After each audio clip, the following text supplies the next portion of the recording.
She found her fiancé with her sister minutes before the wedding. Vivian Mercer was supposed to marry Miami's golden boy in a cathedral packed with investors, politicians, and both families waiting for a $40 million merger.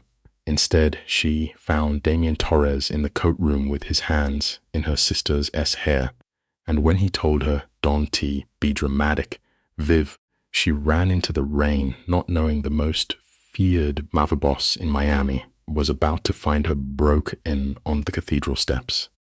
Picture this. The rain is dumping on the cathedral steps, and Vivian is sitting there with her $15,000 dress completely trashed. Just hours ago, she was about to marry Miami's golden boy. But then, she found out her fiancé was sleeping with her own sister. Her family wanted her to just smile and secure their business merger anyway. It really shows you that sometimes the people supposed to protect you are the ones holding the knife. Suddenly, a black Rolls-Royce pulls up. Lucian Vale, the most feared mafia boss in Miami, steps out, drapes his coat over her, and asks, "Who did this to you?" Drop a like and tell me what city you are watching from, because you will not believe where this insane revenge story goes next. Let us rewind 3 hours. Vivian is in her dressing room, and her bridesmaids will not even look her in the eye. That is red flag number 1. You have to always trust your gut when the vibe feels completely off, right?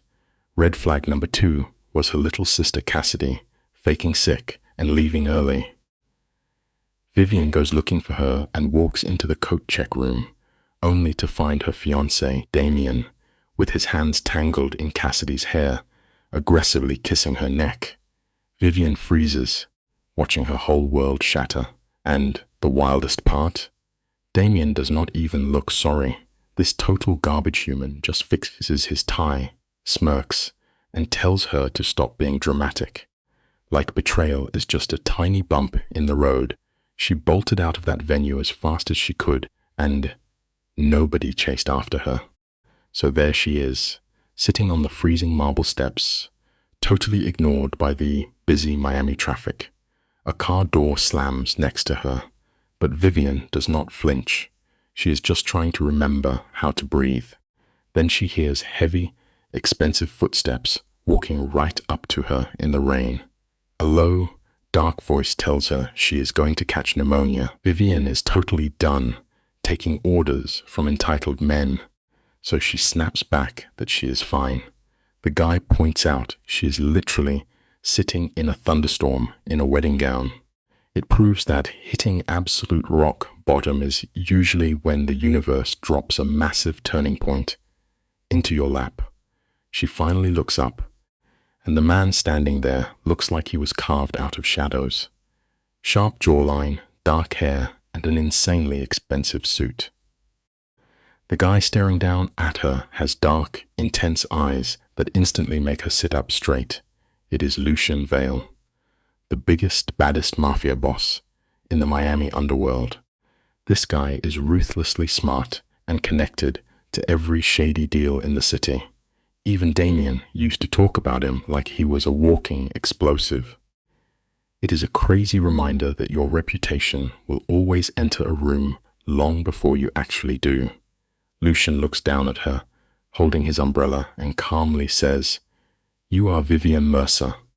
He says it like a straight-up fact. Vivian looks right back at this terrifying mob boss and bitterly replies, "I was. Pretty sure I just traded that name in for something worse." For a split second, something totally unreadable flickers in Lucian's cold eyes. Picture this. The absolute titan of the underworld steps up, tilting his umbrella to block the storm, and the chaotic rain instantly drops to a whisper. He asks what happened, and Vivian just lets it out. Her fiancé has been sleeping with her sister, and her totally toxic family still expects her to marry the guy. Seriously. Sometimes the people closest to you are the ones who cut the deepest, so you have to learn to walk away from bad tables. She glares at him, mascara running, asking if this tragedy entertains him. Lucian's jaw tightens. He drops the name Darman Torres like it is a literal weapon. When Vivian asks if they are friends, he shoots that down fast. Then he drapes his custom black coat over her shaking shoulders. It smells like expensive cedar and pure danger. Lucian tells her straight up that she cannot stay in the storm, and Vivian drops a harsh truth bomb. She has nowhere to run. Her whole life, from her apartment to her family, is bought and paid for by her cheating ex. It is a massive reality check, guys. Never let anyone control your living situation, because independence is your ultimate shield. Lucian just stares at her, extends his hand, and says she does have a place to go. Next thing we know, Vivian is in the back of his ridiculously quiet Rolls-Royce. The tinted windows hide the Miami skyline, and she is clutching his coat, completely panicking. Her inner voice is screaming every true crime warning you could possibly think of, but honestly, she is just so broken, she completely ignores it. She can still hear her toxic ex calling her dramatic in her head. So wild how we let the wrong people rent space in our minds, right? You have to evict the voices that do not serve your growth. When she asks where they are going, Lucian gives her a soft, almost human look and says he is taking her to his personal estate on Biscayne Bay. Vivian is totally stunned. She asks if this ruthless kingpin is just adopting strays now. Lucian gives this tiny smirk and lays down the absolute hardest line of the century. He says nobody touches what is his, and right now, she is under his protection. Vivian snaps back that she does not belong to him, and Lucian just softly agrees.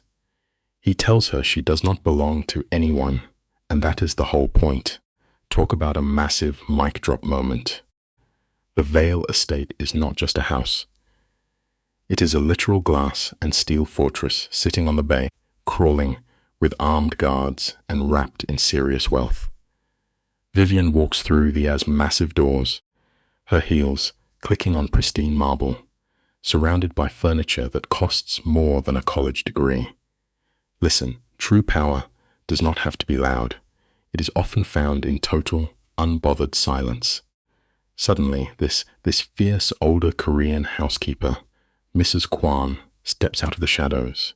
She takes one look at Vivian in her ruined dress and instantly starts scolding Lucian in rapid speech, asking if he is seriously bringing home strays now. Lucian does not even flinch. He just calmly looks right back at her and introduces Vivian, making it crystal clear that she is officially staying. Mrs. Kwan rushes Vivian to the guest suite so she doesn't freeze in that ruined dress. Vivian feels Lucian watching her. She stops on the stairs and asks, "Why are you doing this?" Lucian stands in the dark, lightning flashing behind him, and drops a bombshell. Because Damon Torres destroyed my family 3 years ago, and it is payback time. Boom! Plot twist. He vanishes, and the truth hits Vivian hard. She is not a VIP guest. She is his literal weapon for a brutal vendetta. Sure, her new room is a crazy luxury pad with a king bed and a marble shower. But listen up, guys. Here is a quick life lesson. If a mafia boss ever hands you the keys to a golden cage, do not get cozy. You are still just a pawn in a very deadly game. Look at this absolute boss behavior. Mrs. Kwan leaves out these expensive cashmere clothes, perfectly sized. Some would say creepy. I call it peak efficiency. Our girl, Vivian, peels off that tragic, ruined wedding dress, tossing it on the floor like the trash it is. She scrubs the mascara and the absolute slime of Damien S. touch off her skin until she finally stops shaking. When she steps out, her phone is literally blowing up. 17 missed calls, Damien S. whining, her dad S. barking orders, and her snake bestie Cassidy is crying sorry. And her mom? Only cares about the corporate merger. Absolute trash family, bro. Vivian just blocks them all, dropping the phone like it's radioactive. Then the ultimate MVP, Mrs. Kwan knocks with food. Lesson learned. Protect your peace and block the haters. Vivian opens up, and in sweeps Mrs. Kwan with the ultimate comfort meal. She hits Vivian with that classic Mafia mom stare and goes, "Eat. You look human again." The soup hits the spot perfectly for our hollowed-out queen. Vivian casually asks how long she's worked for the big boss. Get this. 23 years since Lucian was just a stupid teenager. When asked if he's still stupid, Mrs. Kwan smirks and drops the hardest line. No, now he's dangerous. But he's a good man. Honestly, a rare green flag in this mob world. But then she spills the actual tea, Damien Torres. The garbage ex completely destroyed Lucian S. family. And if Lucian brought her here, it's because he sees a golden opportunity for revenge. Life lesson here, guys. Never mess with a man who knows how to play the long game.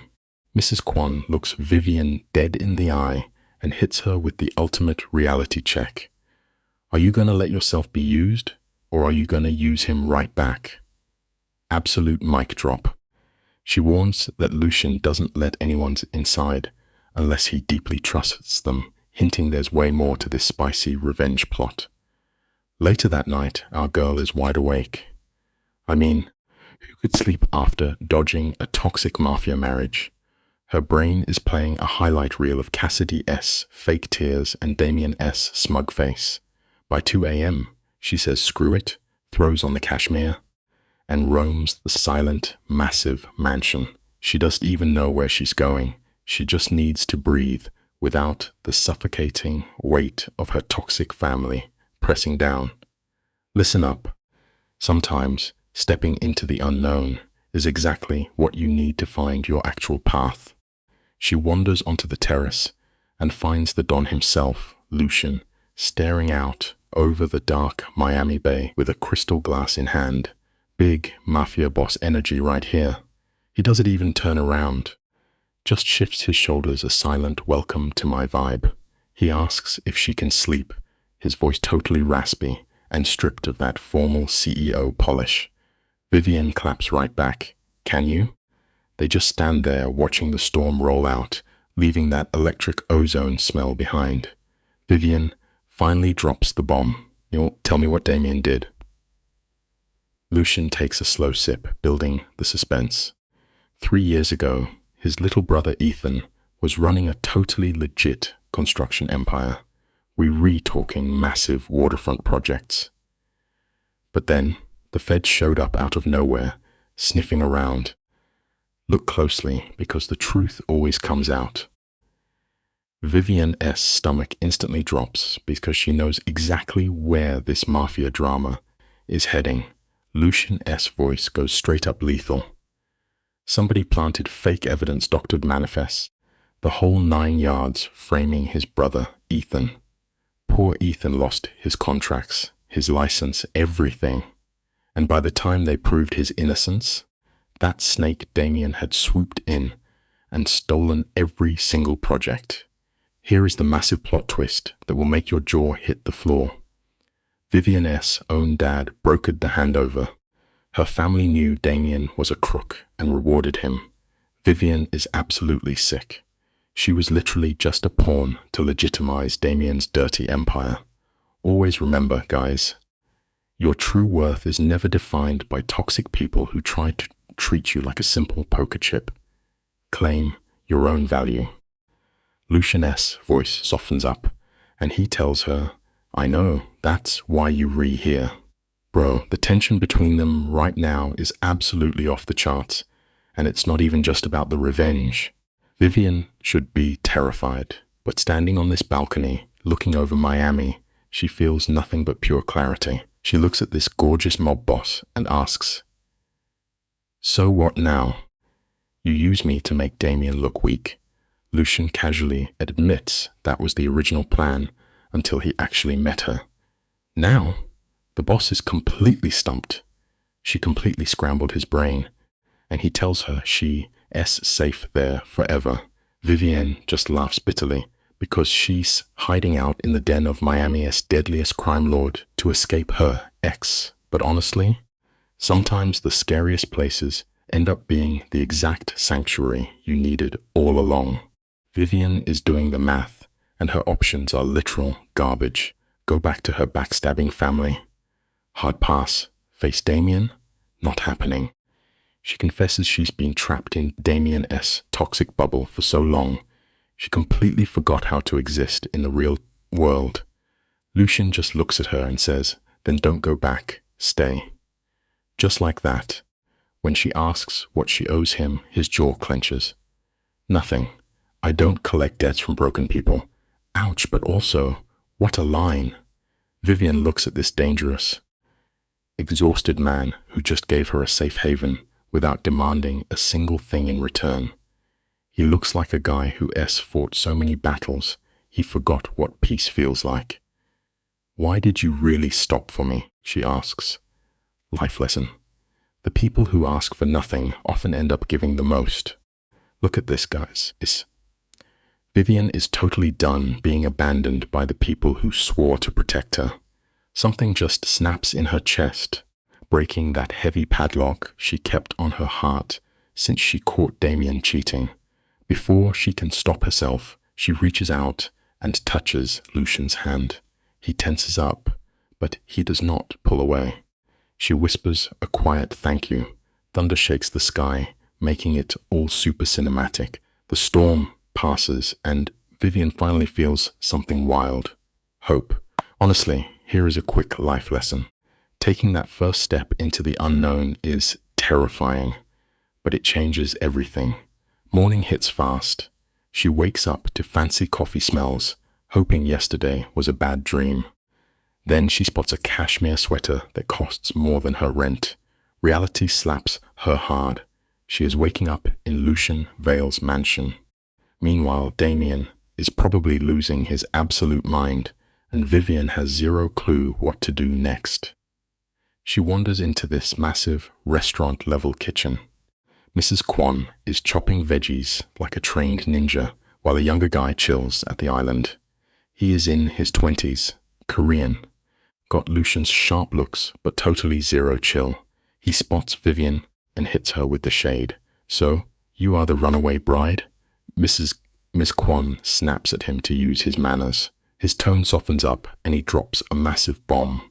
He is Ethan, Lucian's brother, aka the guy Damien Torres tried to completely ruin. Vivian chokes up, saying she had no clue. Ethan just shrugs. That is Damien's signature, destroying lives quietly while everyone looks away. Listen, a quick life lesson here. The truth always comes to light, no matter how deep the snake hides it. Mrs. Kwon slides a giant plate of food over and orders her to eat. Mrs. Kwon tells her she is way too thin, so Vivian sits down on shaky legs. Ethan stares her down, asking what her endgame is. Revenge, protection, or true love? That last part drips with pure sarcasm. He wants to know if she will break his brother's heart or get him killed. Vivian quietly says she is literally just trying to survive.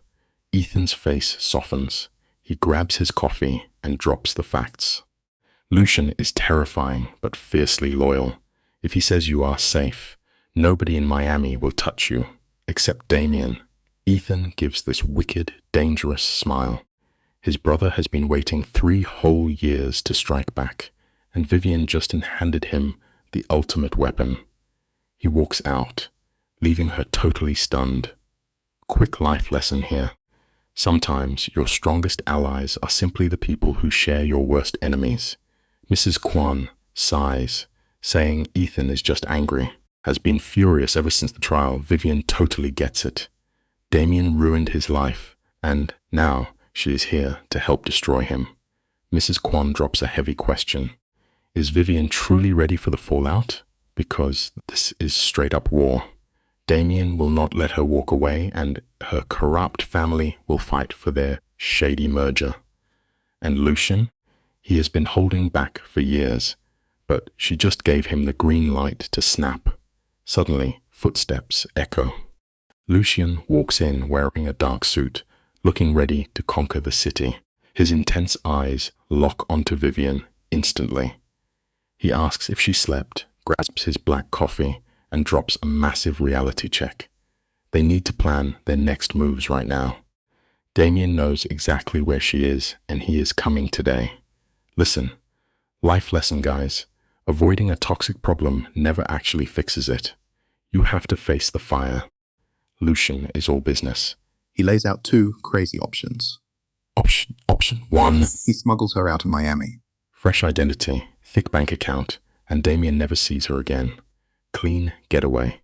Option 2 is where it gets spicy. She stays, and they turn this into an all-out war. They use her to completely wreck Damien's reputation, tank his deals, and force him to slip up. And then, they finally finish what he started 3 years ago. The kitchen goes dead quiet, the chopping knife ticking down like a bomb timer. Vivian stares at this man. He saved her for nothing, and is now offering both escape and a brutal revenge arc. She warns him that fighting means people could literally die. He agrees, but says it will end the villain forever. He tells her to finally make her own choice. Quick life lesson here.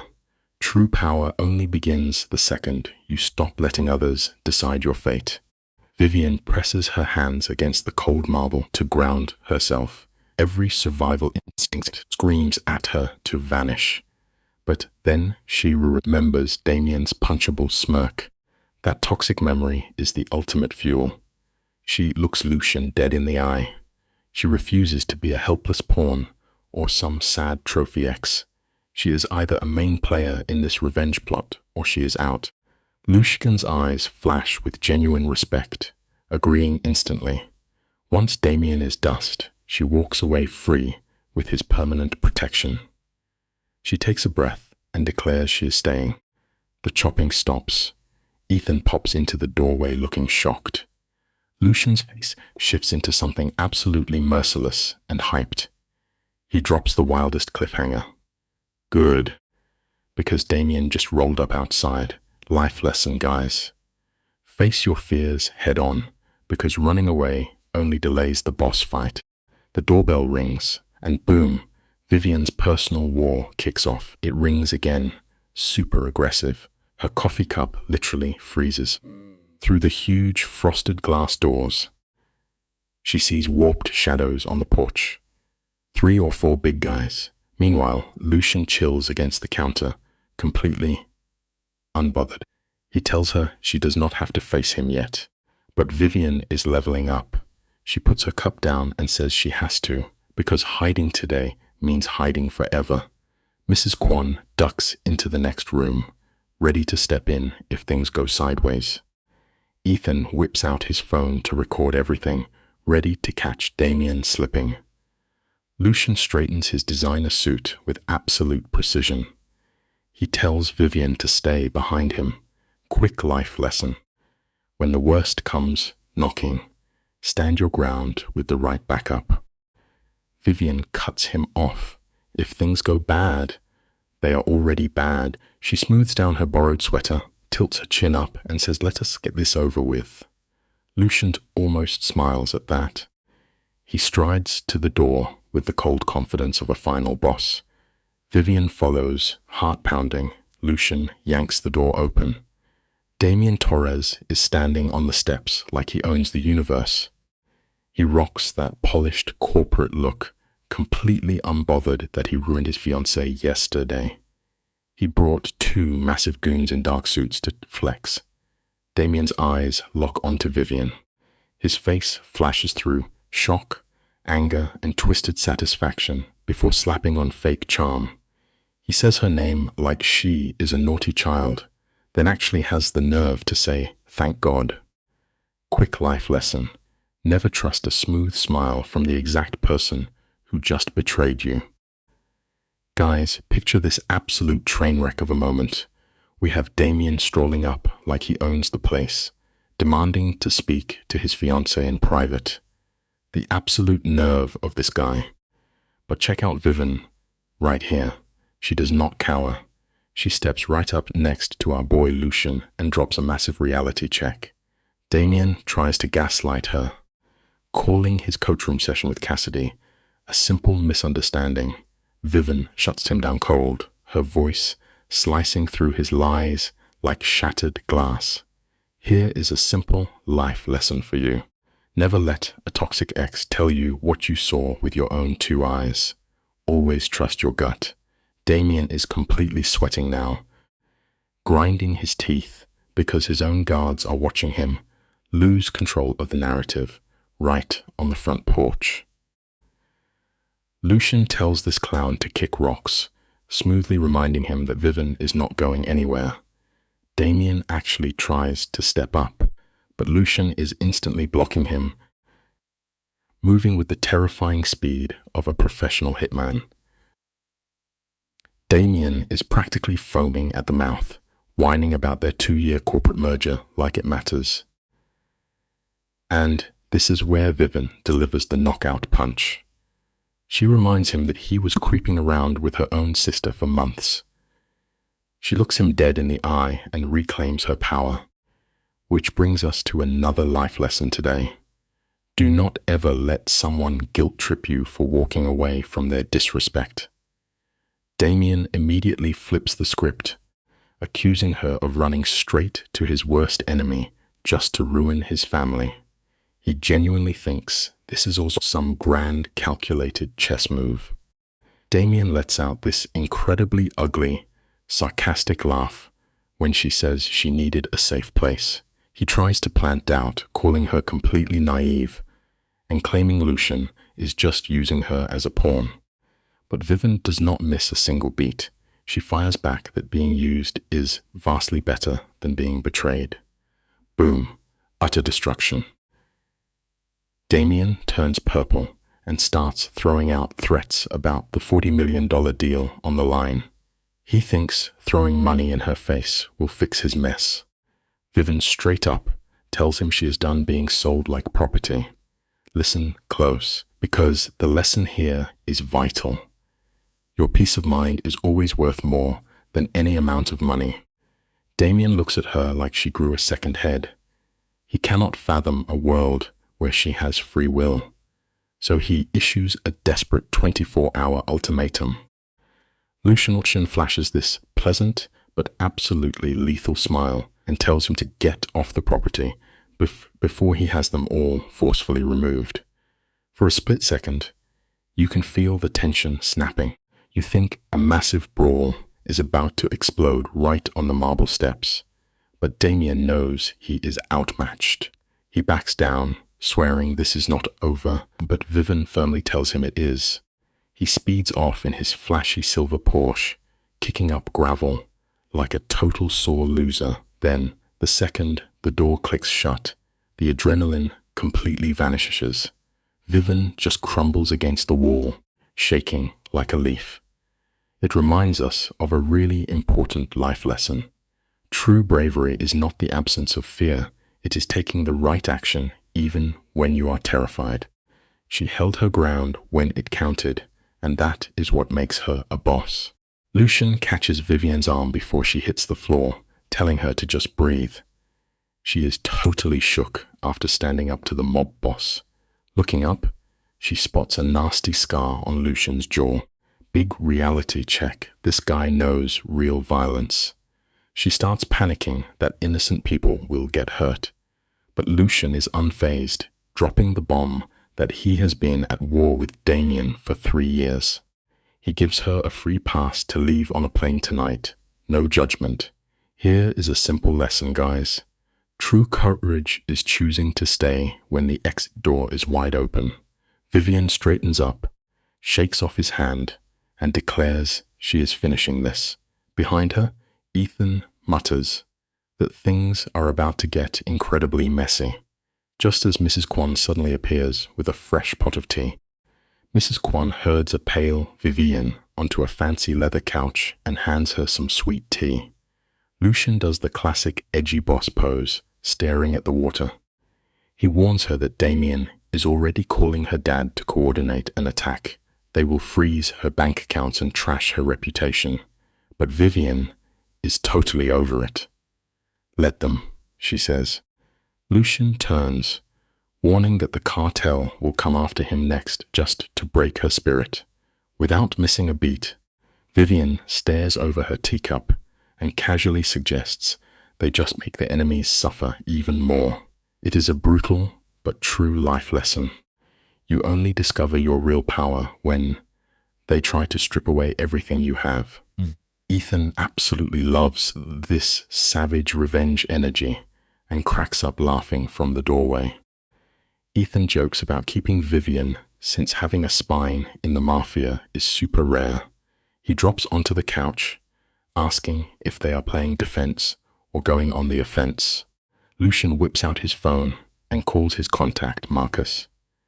He demands every single file on the Torres merger financials, investor dirt, the works. He says he is going to blow the deal into dust and needs it encrypted fast. Vivian is totally stunned. He is going straight for the boss's jugular. Lucian explains that Damien's entire criminal empire completely relies on merging with her family's real estate holdings. Here is the thing to remember. The higher a toxic person builds their house of cards, the harder it falls when you finally kick the table. Lucian's expression is literally carved from solid ice. Vivian asks the ultimate question. Will they expose the fraud and destroy both of their families? Lucian simply says yes. Her hands are completely steady as she tells him to do it. Ethan looks like it is Christmas morning. Lucian asks if she is absolutely sure. Vivian's voice goes ice cold. She explains that her family sold her out like cheap property for profit.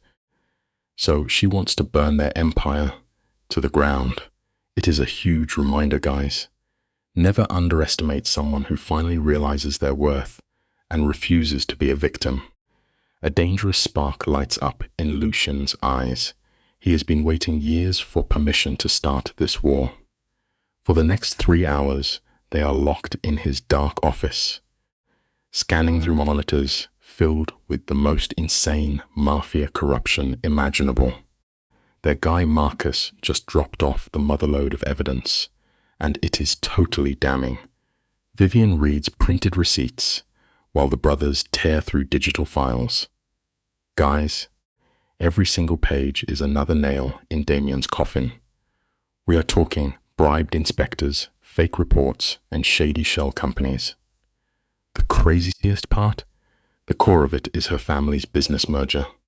Vivian almost chokes, seeing her dad's signature on this illegal junk. They sold protected land to Damien's father without hiding a thing. Lucian drops a hard truth. That is exactly how elite corruption works. Do it right in the open, and everyone assumes it is legal. Ethan digs through the emails, and his jaw drops. Damien has been secretly stealing cash from his dad's projects and stuffing it offshore. Life lesson? Extreme greed leaves a sloppy paper trail, and karma loves a good receipt. Lucian's eyes light up as Ethan hacks the mainframe and pulls up Damien's private bank transfers. The boss smiles, and trust me, it is not a friendly smile. Greedy and stupid, he whispers. A dangerous combo. Vivian asks what the master plan is. Oh, we aren't just blowing up the corporate merger, guys. Lucian wants to completely nuke Damien's relationship with his mob boss father, Antonio. If Antonio finds out his precious boy has been skimming off the top, he'll disown him instantly. While they re-plotting this absolute masterpiece of a revenge arc, Vivian's phone lights up. Her mom is spamming her with pathetic texts. Please be reasonable, the family is furious. Vivian deletes them all. Then a dark new message pops up. The lesson here? The best response to toxicity is the block button. Let me tell you, the audacity is off the charts. Vivian gets text from Cassidy, the sister who literally stabbed her in the back, begging to talk. Vivian just clenches her jaw, hits block, and says, she made her choice, now I am making mine. Real talk, guys, cutting toxic people out of your life is the best move you will ever make. But then a burner number texts her, a straight-up threat. Lucian takes one look, and his whole vibe shifts into boss mode. He smiles, this cold smile, and says Damien is getting desperate, which means he will slip up. He immediately calls in a former Korean Special Forces operative to act as Vivian's personal shadow. She tries to say she does not need a bodyguard, but Lucian knows exactly how these corrupt men operate when they lose control. Lucian shuts her down instantly, completely deadpan, telling her it is not up for debate. He looks her dead in the eye and says she is under his roof, which makes her his responsibility. That level of possessiveness would normally be a red flag, but honestly, it just makes Vivian feel dangerously safe. Meanwhile, Ethan is sitting there joking about their intense chemistry while hacking enemy emails. Lucian tells him to follow the money. Remember that lesson, guys? Bad deeds always leave a receipt if you look hard enough. They spend hours in that study chugging coffee and building an absolute weapon of a case to destroy Damien. Then, out of nowhere, her phone starts ringing. It is a live call from her father, the ultimate final boss of toxic parents. Lucian gives her this knowing look and softly says, "Your move." Vivian hits the speaker button, and her dad's freezing cold voice fills the room, demanding she meet him in person. Vivian shuts him down immediately, and her absolute power is so satisfying to watch. Her dad tries to guilt-trip her, complaining about the position she is putting the family in by hiding out at Lucian's mansion. But Vivian finally snaps. She completely goes off on him, yelling that he literally sold her to Damien like a piece of prime real estate. The dad tries to play the victim, claiming he was only securing her future, but Vivian knows he was only securing his own bank account. Here is a solid life tip for you. If someone only cares about what you can do for the Etus, they do not truly love you. Vivian is pacing the floor, practically vibrating with pure, unfiltered rage, drops the ultimate truth bomb, screaming that he only cared about the corporate merger, completely ignoring that Damien was absolute garbage. Her dad actually has the nerve to tell her to watch her language. She tells him straight up that Damien was sneaking around with her own sister for months. And the sickest part? The parents already knew. The dead silence on the line confirms it. Her dad tries to defend the cheating, calling it a temporary phase and saying the business merger was more important. Can you even believe the absolute trash behavior of this family? Vivian gives this broken laugh and tells him to go find another daughter to sell to the highest bidder, because she is officially done. Then comes the ultimate toxic move. Her dad promises that if she does not crawl back right now, she entirely cut off no trust fund, zero inheritance, and absolutely no family support whatsoever. That threat was meant to completely destroy her, but instead, it sets her free. She locks eyes with Lucian, who is gripping his desk so hard his knuckles are white, and she makes the ultimate power play. She tells her dad to keep his filthy money, proudly declaring she would rather be broke and free than rich and completely suffocated. The dad coldly tells her she is making a massive mistake, but she hits him with the rawest line yet. She says her only mistake was thinking he loved her more than his precious bank account. Boom! She hangs up and drops the phone like it is radioactive. Ethan lets out a low whistle, joking that she just torched that bridge to the ground. Vivian Isner starts laughing this wild, desperate laugh, realizing she just got entirely disowned for refusing to marry a cheating scumbag. Listen to me, sometimes taking back your own independence feels terrifying, but it is always worth the jump. Vivian admits she is not okay, but the freedom is completely worth it. Lucian steps right up to her, keeping just enough distance to show respect, but close enough to prove he has her back. He looks at her and drops an absolute flex, telling her she is not broke because he has more money than he knows what to do with. He tells her it is not charity, it is pure revenge strategy. Her enemies expect her to crawl back when she runs out of cash, so they will crush those expectations. Vivian stares at this dangerous, incredibly wealthy guy, asking why he is helping her. His face softens as he drops a massive truth bomb. He says nobody helped him when he was at rock bottom, and he refuses to watch innocent people get crushed by the same men who ruined his own family. Real talk, helping others heal from the things that hurt you, is the ultimate flex. Before Vivian can even process that moment, Ethan's computer starts chiming like crazy. He goes completely pale and says they have a massive problem. Ethan pulls up a newly hacked email from Damien, showing he just called an emergency board meeting for the very next day with all the heavy hitter investors.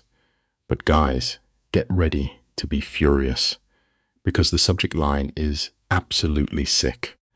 It literally says they need to discuss concerns regarding Vivian's mental stability. Her blood turns to ice as she realizes the master plan. This toxic ex is going to gaslight the entire company into thinking she is having a breakdown. He wants to paint her as irrational so he can force the merger through without her consent, and her own father will back him up under the fake guise of a concerned parent. The sheer manipulation here is disgusting. But wait, Ethan keeps scrolling and warns them that the trap gets even worse. Listen to this absolute villain behavior. Damien is actually bringing a bribed psychiatrist to the board meeting to testify that Vivian is emotionally disturbed. Lucian points out that once this fake diagnosis hits the corporate record, her reputation is completely ruined. Vivian starts panicking, realizing these greedy men are trying to erase her entire identity just to secure their bag. Never let anyone write your narrative for you guys. She asks what they are supposed to do, and Lucian does not even flinch. He whips out his phone and calls his fixer, demanding the most aggressive, ruthless corporate lawyer money can buy. He looks Vivian dead in the eye with this dark, merciless smile and lays out the ultimate counterattack. They are going to march right into that boardroom, prove she is sharp as a tack, and drop a nuclear bomb of gathered evidence directly onto Damien's entire career. It is payback time. Lucian coaches her like an absolute mastermind. He tells her she will stand in front of those elite investors and expose all their dirty secrets on the official record.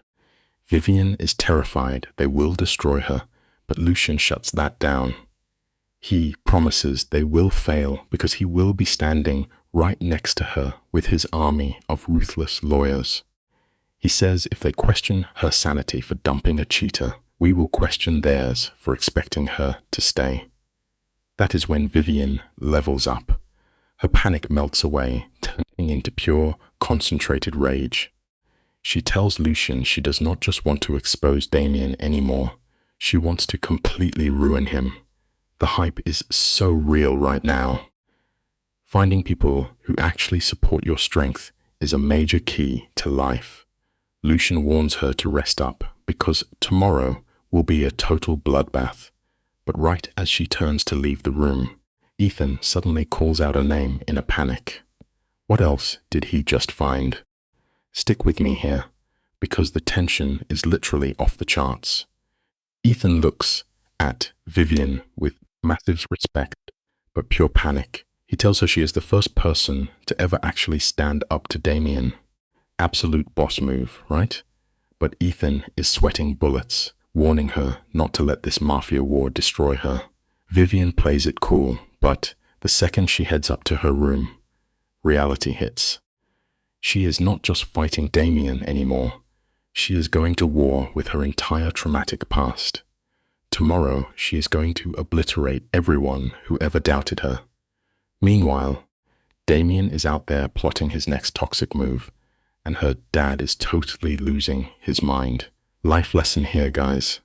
Sometimes you literally have to burn down the old version of yourself to finally take control of your own story. The door clicks open. It is Lucien, and Vivian does not even flinch because she literally has his footsteps memorized by now. He asks if she is losing sleep, and she admits she is dreading tomorrow's massive showdown. Lucien leans on the railing, looking way less like a Mafia enforcer and way more human. But he does not sugarcoat anything. He tells her straight up that Damien is going to play extremely dirty. They are going to drag her name through the mud and try to break her. Vivian is looking for comfort, but Lucien just delivers a harsh reality check. He tells her to stop expecting these monsters to play fair.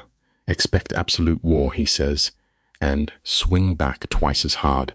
Honestly, that is a solid life lesson. You cannot expect toxic people to suddenly play by the rules just because you are doing the right thing. Lucien looks her dead in the eyes and drops the hardest line of the night. He tells her she is not going in there to apologize. She is going in to completely burn their twisted world to the ground. You can literally see the fire ignite in Vivian's chest. But she is still terrified, which Lucien says is actually a good thing because fear keeps you sharp. Then we get this super intense moment. They are standing way too close, and Vivian asks the million-dollar question. Why does he actually care about her? Not for the gang war, but why her? Lucien goes completely silent. Then he drops his guard and says he knows exactly what it feels like to be treated like a weapon instead of a human being. Life lesson, people. The ones who have been broken the most are usually the ones who fight the hardest to protect others from the exact same pain. You and I are going to unpack this next part together because it is intense. Lucien admits he is totally sick of watching innocent people become collateral damage. Vivian tries to blame herself, saying she was completely blind to Damien's massive red flags, but Lucien shuts that down instantly. He tells her she was gaslit and manipulated, which is literally the oldest trick in the abuser playbook. Then he drops his tragic backstory, and guys, it is heartbreaking. He talks about watching his dad abuse his mom for 15 years while everyone blamed her. His mom passed away still thinking she was the problem. Lucien swore he would never let that happen to someone he cares about. The big takeaway here? Never let manipulative people rewrite your reality or convince you that their toxic behavior is somehow your fault. You have to stand your ground.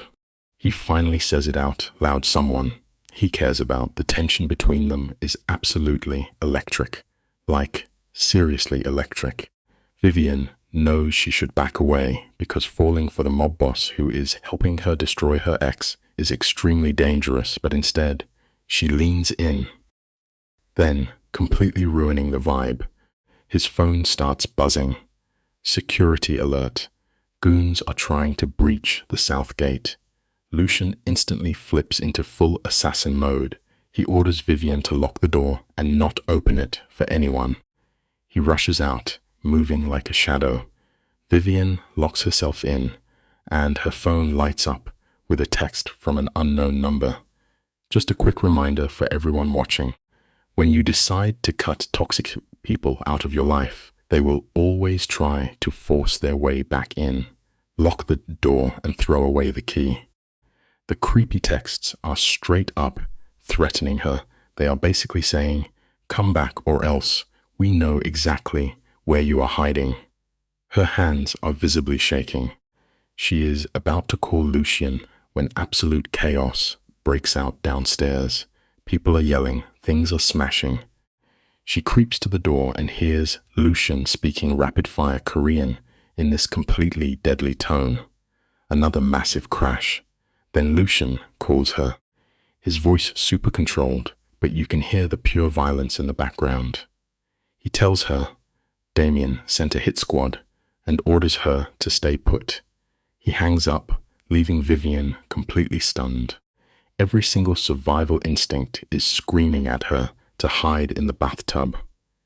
But here is the major turn point, guys. She is officially done running. Hiding from your problems might keep you safe for a minute, but eventually you have to face them head on. Vivian grabs the heaviest thing she can find, a solid marble bookend, and steps out.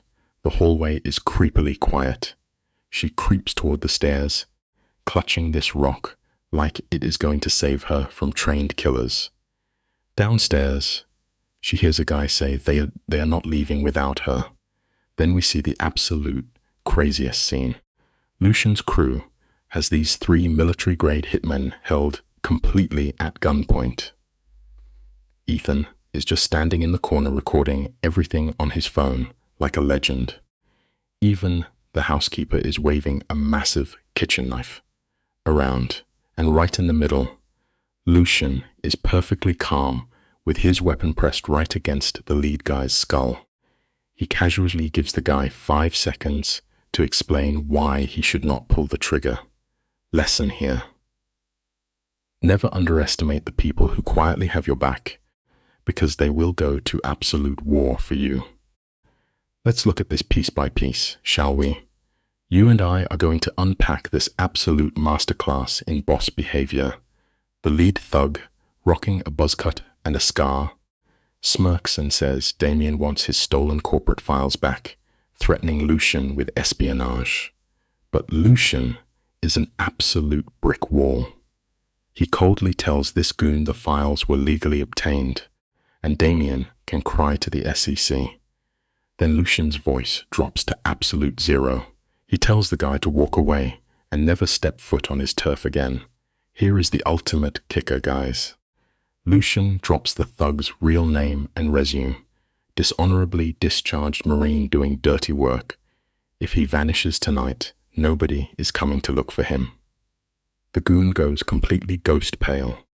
It just goes to show you, true power is always quiet, and doing your research gives you the upper hand. Lucian softly asks if they understand each other, and these goons practically stumble over themselves agreeing before getting tossed out by security. The heavy door slams, and Lucian finally lowers his weapon. But then he spots Vivian on the stairs, white-knuckling a heavy bookend like she is ready to go to war. Instantly, our ice-cold Mafia boss completely loses his cool. Panic sets in. He crosses the room in 3 massive strides, yelling at her for not staying hidden. He is terrified they could have used her as leverage.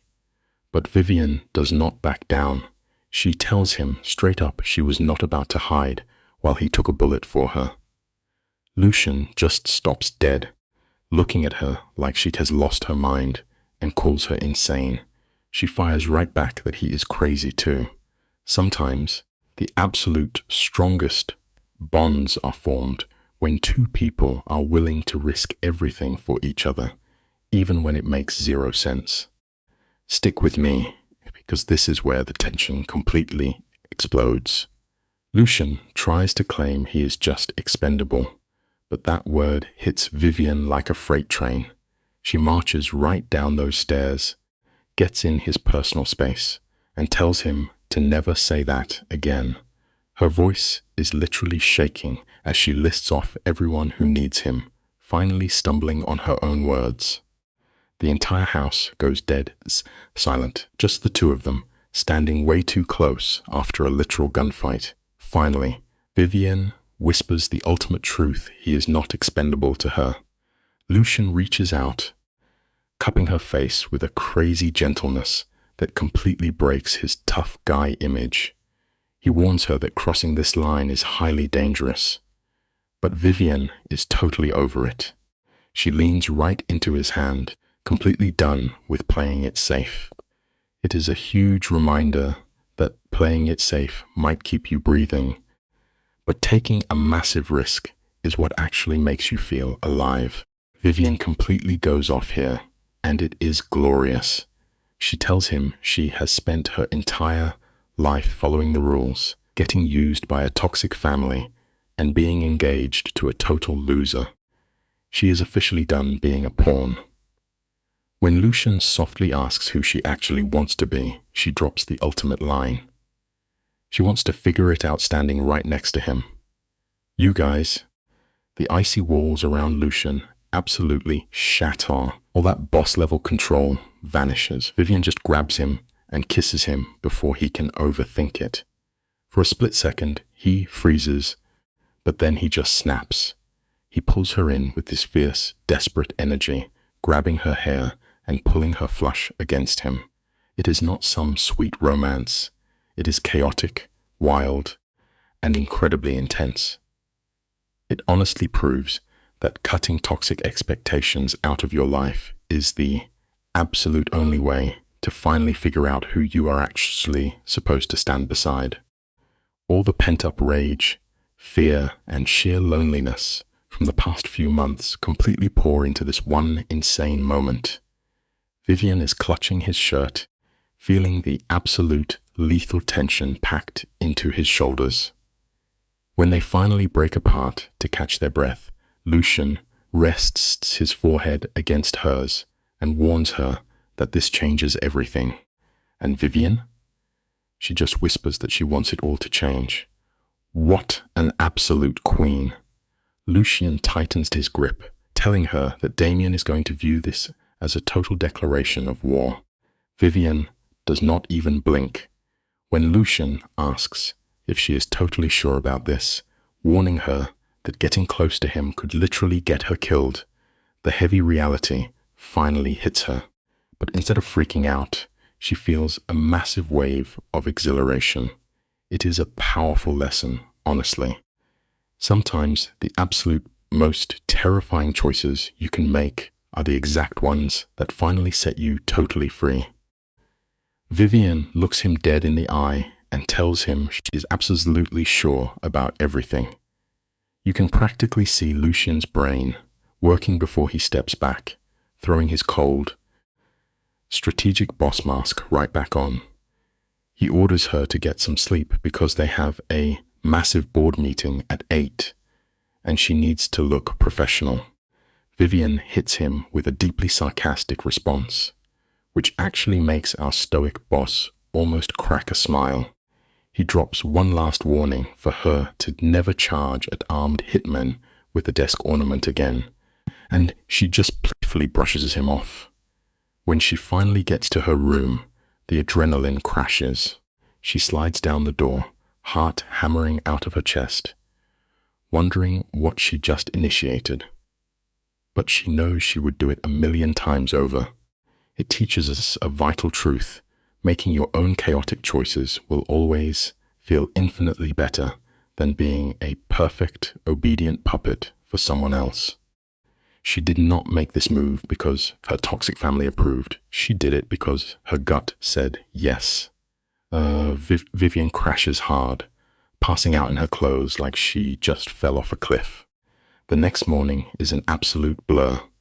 Mrs. Kwan, the absolute MVP of this house, shakes her awake, shoves a hot coffee in her hands, and barks that she has 40 minutes before the legal team arrives. Vivian drags herself into the shower, literally scrubbing away the chaos, the gunfire, and that insane romantic tension from the night before. When she puts on the charcoal grey power suit Mrs. Kwan picked out, she stares in the mirror and does not even recognize herself. She looks sharp, highly dangerous, and completely untouchable. Downstairs, Lucian has turned his dining room into a literal war room, packed with tech experts and corporate files. It is a perfect reminder that showing up looking completely put together is exactly half the battle when you are about to ruin your enemies. Picture this, guys. Lucian is standing there in a slick black suit looking for a funeral or a hostile takeover. Probably both. When Vivian walks in, his face is stone cold, but his eyes definitely remember last night. He introduces the legal dream team. Rachel Kim, the corporate shark. David Chen, the civil rights hitter. Rachel looks Vivian dead in the eye, smiling like an absolute predator. She says they are going after Damien for defamation, coercion, and straight-up fraud, handing all of Damien's enemies the ammo they need. David chimes in, promising to instantly crush any whispers about Vivian being seen in full. Listen, if there is one simple life lesson here, it is this. When fake friends try to tear you down, do not fight alone. Surround yourself with absolute sharks who will defend your name. David makes it clear the shady doctor has zero legal right to evaluate her. Anything he says is useless gossip, but Vivian is still shaking, worried the rumors alone will ruin her. That is when Marcus steps up. He is a gritty veteran who has seen it all. He tells her to let them talk, because they are going to totally flip the script. They will expose Damien as the real psycho, a control freak who faked her mental crisis to cover up his own cheating. Vivian warns that things will get ugly, but Lucian coldly reminds her it is already ugly. They are just taking it public now.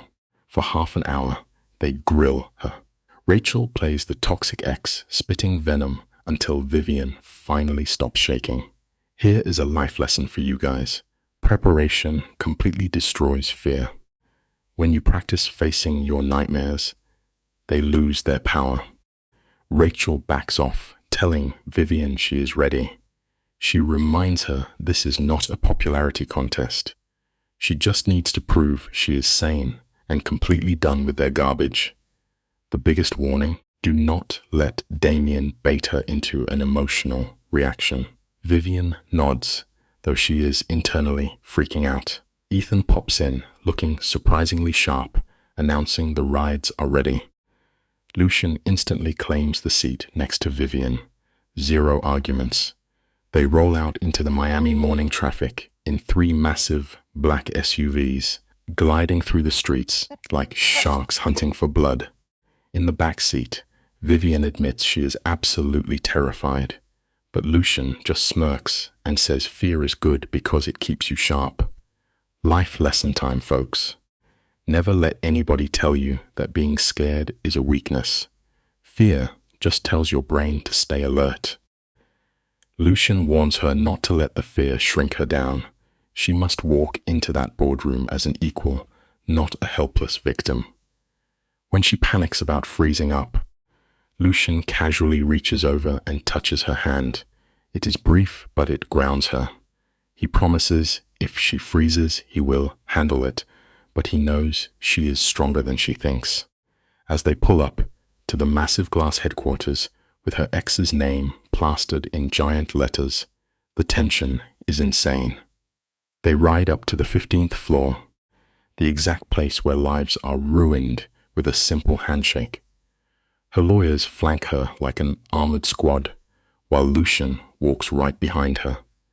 It reminds me of a huge life lesson. True support does not mean fighting someone's battles for them. It means standing right behind them so they have the total courage to fight for themselves. The receptionist practically drops her jaw when this squad rolls in. She tries to stall, saying they are not on the list, but Lucian gives her a quiet, deadly look that makes her go completely pale. She folds instantly. The boardroom doors are open and the heavy hitters are waiting. Vivian's tired dad, Damien's silver-haired snake of a father, and, of course, the cheating ex himself. Damien is standing there, looking way too smug, but when he spots Vivian rolling deep with her legal hit squad, his face completely glitches. You see rage and pure fear before he hides it. He tries to act tough, telling her he is glad she came to her senses. Vivian just stares right back and coldly says she absolutely did not. Here is the life lesson for today. Never mistake someone's silence for weakness. Sometimes they are just silently building an army to take you down. You and I know exactly what is about to happen here. Vivian drops her bag on the table with boss energy, telling her dad this is the perfect time to settle things. Damien's dad tries playing the fake nice card, claiming they are worried about her mental state. Big mistake. Vivian cuts him off and drops the nuke. She tells the whole room that catching her fiancé sleeping with her own sister is not a breakdown. It is a rational reaction to betrayal. Damien says she's overreacting, but she corners him, demanding to know how many months he was creeping around. The boardroom goes dead silent. Damien panics, calling it a private matter. Vivian fires back that it stopped being private the second they called a meeting to question her sanity. Life lesson? When toxic people try to silence you with shame, the loud truth is your best weapon. Vivian is not just burning the bridge, she is blowing up the whole city. Her voice is ice cold as she pivots from the cheating to the real business. She publicly lists off Damien's dirty secrets, the hidden offshore bank accounts, the skimmed money, and the massive environmental crimes. His dad whips his head around, completely shook. Damien yells that she is lying, but Rachel is already sliding massive folders of receipts across the table. We are talking bank transfers and fake invoices. Damien turns ghost white and accuses them of stealing, but Rachel just smirks and threatens to call the feds for an audit. The temperature in that room literally plummets. Damien's dad opens a folder and goes from confused to absolutely homicidal in 3 seconds flat. Here is a massive life lesson for everyone watching. If you are going to throw stones at someone, you better make sure you do not live in a glass house yourself. Damien looks like a guy watching his whole life go up in flames. He weakly mumbles that it is not what it looks like, but his dad's voice is freezing cold, laying out how Damien literally embezzled from their own family and committed federal fraud. Damien tries to claim he was just expanding the business, but his dad angrily shuts him down, calling it pure theft. Vivian is just soaking in the sweet karma, but then her own father tries to save the corporate merger, saying the marriage still has to happen for the investors. Can you believe this guy? Vivian confidently shoots him down, declaring the deal dead. Her dad growls that she has no authority, but she pulls out the very pre-nuptial agreement he forced her to sign. By withdrawing her consent, the whole merger is legally destroyed. Guys, the life lesson here is poetic. Always read the fine print, because the trap someone builds to cage you might just be your key to freedom. We are about to uncover the epic finale right here. Vivian points out the exact loophole, allowing her to back out 48 hours before the wedding. Rachel flashes a devastating smile, confirming it is fully ironclad. Vivian's dad turns bright purple, yelling that she cannot ruin this, but she coldly replies that she already did. She tells her father, flat out, that she is not marrying a cheating scumbag just to bankroll his shady business. Meanwhile, Damien's dad looks at his son with pure disgust and banishes him. Damien slinks out, slamming the door in total defeat. Seeing this absolute circus, the biggest investors start packing up their briefcases. One guy stands up and bluntly says he is pulling all his money out because this level of toxic corruption is a complete joke. You and I know this, but here is the final life lesson. You cannot build a massive empire on a foundation of lies, because one honest person can knock it all down. The investors bail, leaving only Vivian, her squad, Lucian, her snake of a dad, and Antonio Torres. Antonio actually looks at her with respect, warning her she just made some incredibly dangerous enemies. Vivian does not blink, casually dropping that she already had enemies. She just stopped playing nice. Antonio tells her to watch her back and bails. Left behind is her dad, staring at the table where $40 million just went up in smoke. He tries to guilt-trip her, but Vivian serves the cold truth. He destroyed everything the second he tried to sell his own daughter. Look, guys, here is a simple life lesson. Never let anyone put a price tag on your worth, not even family. She grabs her bag, fully accepting she is cut off with absolutely no money, but zero regrets. Vivian shoots her dad a glare, stating, she is keeping her dignity, something he never had. She walks out like a total boss. The elevator ride down is pure adrenaline.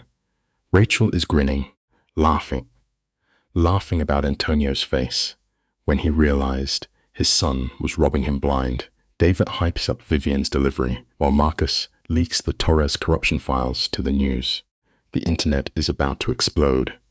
Vivian leans against the wall, totally dizzy, asking if it is always this insane. Rachel says it is only crazy when fighting people who truly deserve it.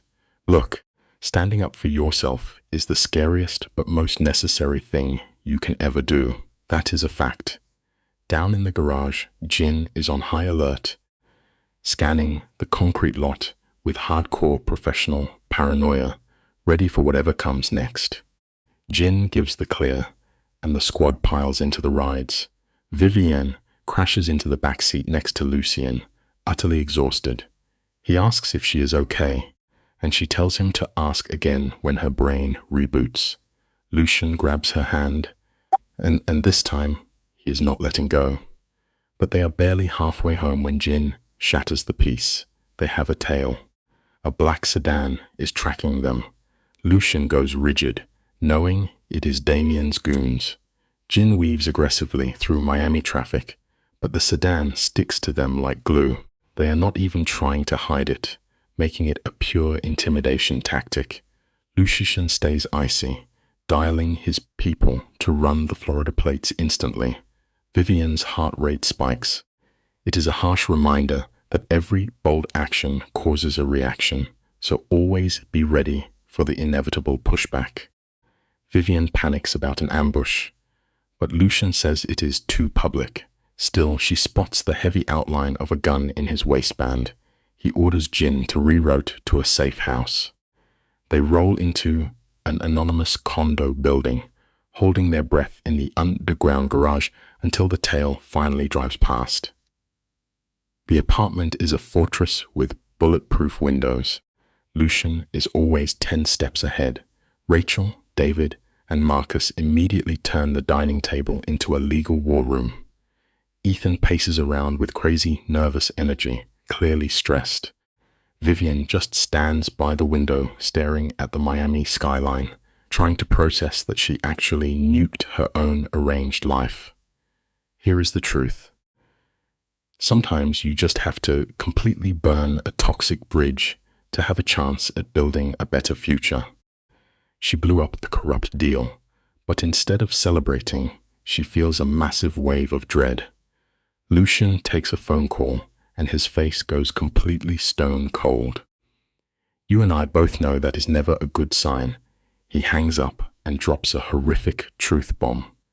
That sedan stalking them is registered to her father's private security firm. Her own dad is hunting her. But wait, it gets crazier. Marcus dug into the financials and found a massive paper trail of secret money transfers between her dad and Antonio Torres, going back 3 whole years. These were huge, scheduled, personal payouts. It proves a very dark lesson. The absolute biggest monsters are usually the ones smiling right at you, from across your own dinner table. Lucien shows her his screen, and her entire reality shatters. Check out this absolute insanity. Her father has been paying Antonio $200,000 every single month. Rachel takes one look and calls it out. It is straight up blackmail. Vivienne tries to deny it, but the receipts never lie. Lucien drops the ultimate plot twist. Marcus traced those payments, and they started 2 weeks after Ethan was arrested. Ethan looks up in pure shock. Vivienne's dad was the actual mastermind. He teamed up with Antonio to ruin Ethan crush his business, and hand the contracts to Damien. Antonio has been bleeding him dry ever since. The truth hits Vivian like a heavy freight train. Deception always leaves a trail, no matter how powerful you are. Her legs completely give out, and she grabs the cold window frame just to stay standing. She whispers that it must be a mistake, but deep down, she knows it is the ugly truth. Every red flag suddenly makes sense. Her dad pushing the toxic merger, his meltdown when she walked away. He was never trying to save a business deal. He was trying to save his own skin from the mob. Luciane tries to comfort her, but Vivian breaks. She locks herself in the bathroom and completely shatters on the cold tile. We all have a breaking point, and sometimes you just have to let the tears fall so you can rebuild yourself. She cries until the shock burns away into pure icy rage. Then there is a soft knock. Lucian asks to come in. She unlocks the door, and he slides down the wall, sitting next to her. He does not offer fake empty sympathy. He just sits there in the heavy silence, offering his quiet presence when all the words have failed. Let's take a closer look, guys. Vivian is standing there, completely shattered. Her voice is hollow when she says her entire life is a straight-up lie. But Lucian steps in looking like an absolute boss.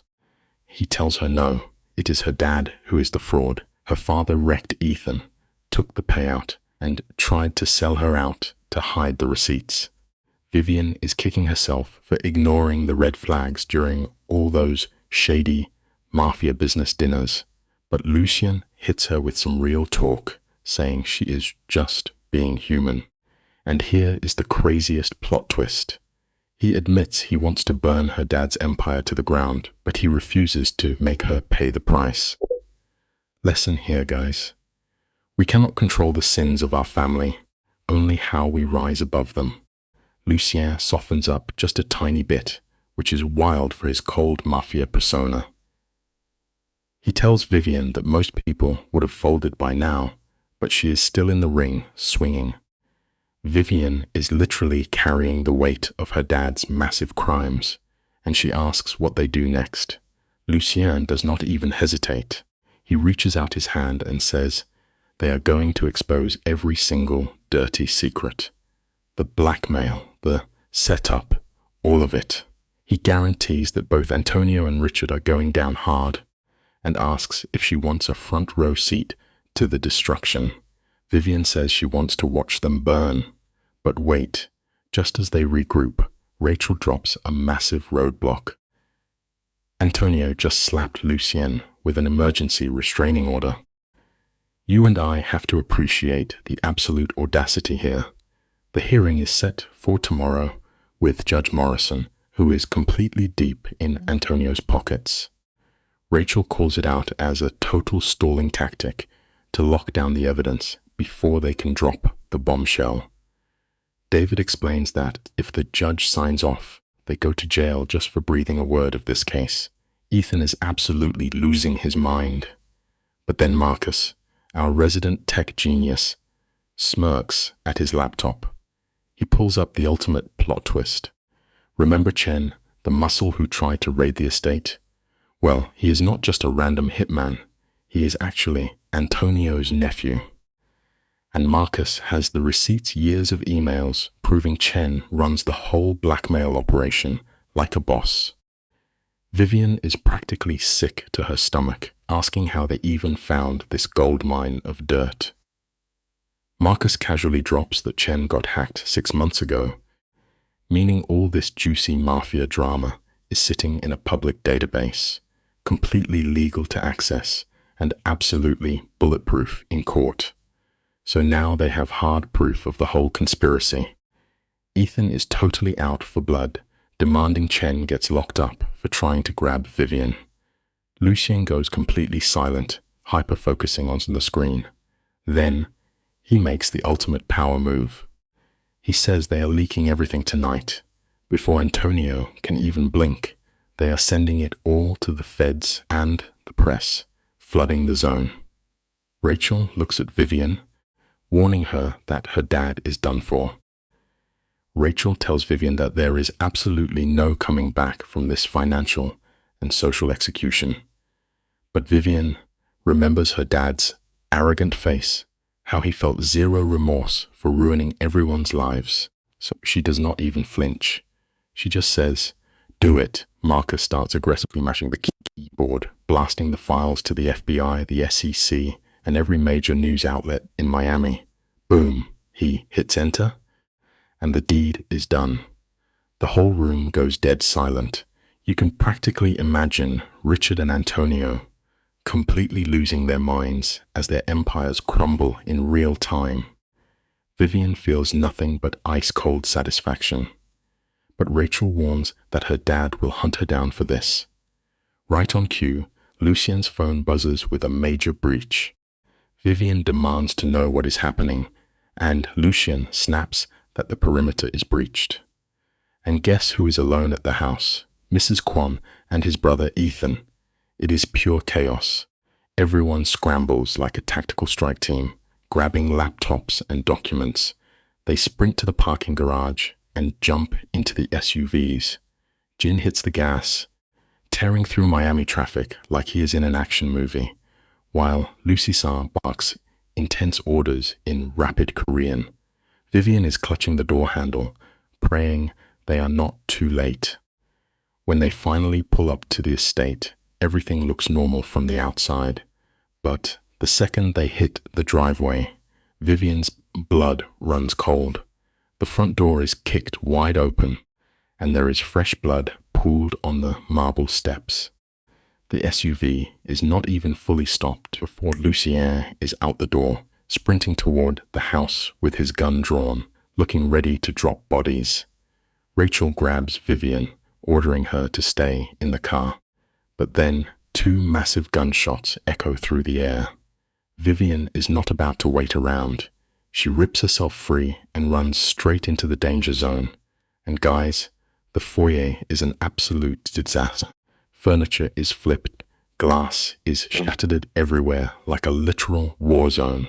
Right in the middle of it all is Mrs. Kwon. She has blood pouring down her face from a nasty cut, and she is cradling someone on the floor. It is Ethan. Lucien hits his knees, pressing his hands against Ethan's chest, screaming for someone to call 911 right now. Mrs. Kwon is sobbing, saying 3 guys rolled up looking for absolute payback. Ethan fought them off like an absolute beast to protect her, but he took a bullet. Lucien is completely losing his cool, begging his brother to stay awake. It is wild seeing this cold, calculating mafia boss panicking like a normal guy.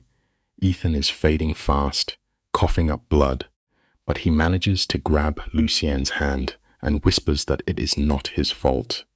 Lucien is literally breaking down, telling him to shut up and just keep breathing. The paramedics storm in, shoving Lucien out of the way to do their job.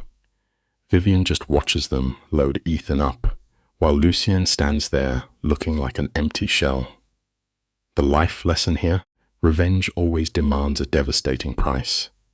The aftermath is brutal. Rachel is working the phones, David is dealing with the cops, and Vivian is frozen in the middle of this ruined mansion. The horrifying reality hits her right in the chest. This is all because of her twisted father. Antonio ordered the hit, and Ethan paid the ultimate price. She walks out to the driveway and finds Lucien staring blankly at the road, his hands still covered in red. She tries to take the blame, saying she pushed them too far, but Lucien turns to her and his eyes are completely dead. He says they shot his brother in his own house because he let himself care about something other than pure revenge. His control absolutely shatters. He curses the day he ever got involved in this absolute mess. Fast forward, and the energy shifts drastically. Lucien suddenly snaps, looking at her with pure venom, saying he should have just left her behind. Vivian is stunned, but Lucien lets out a bitter laugh, throwing the brutal consequences right in her face. His brother is literally bleeding out in an ambulance. His house is destroyed and his family is targeted. All because she wanted to cross Damien. She cries that it is not fair, but Lucian spits back the ultimate harsh reality. Life is never fair. It is a brutal war zone, and innocent people pay the price. He blames her for bringing this massive curse upon his family. Then, with a voice so deadly calm, it sends chills down your spine, he orders her to get out. He is kicking her out of his life forever. Look, actions have consequences, and sometimes the price of revenge costs absolutely everything. His angry shout echoes through the driveway, bringing Rachel running in panic. Vivian looks at Lucian, the guy who just protected her, and now sees nothing but pure hatred. She whispers an apology, but he shuts her down, stating that sorry does not revive the dead. Absolutely brutal. She walks to the SUV, where Jin is waiting like a statue. Behind her, Lucian is barking merciless revenge orders in Korean.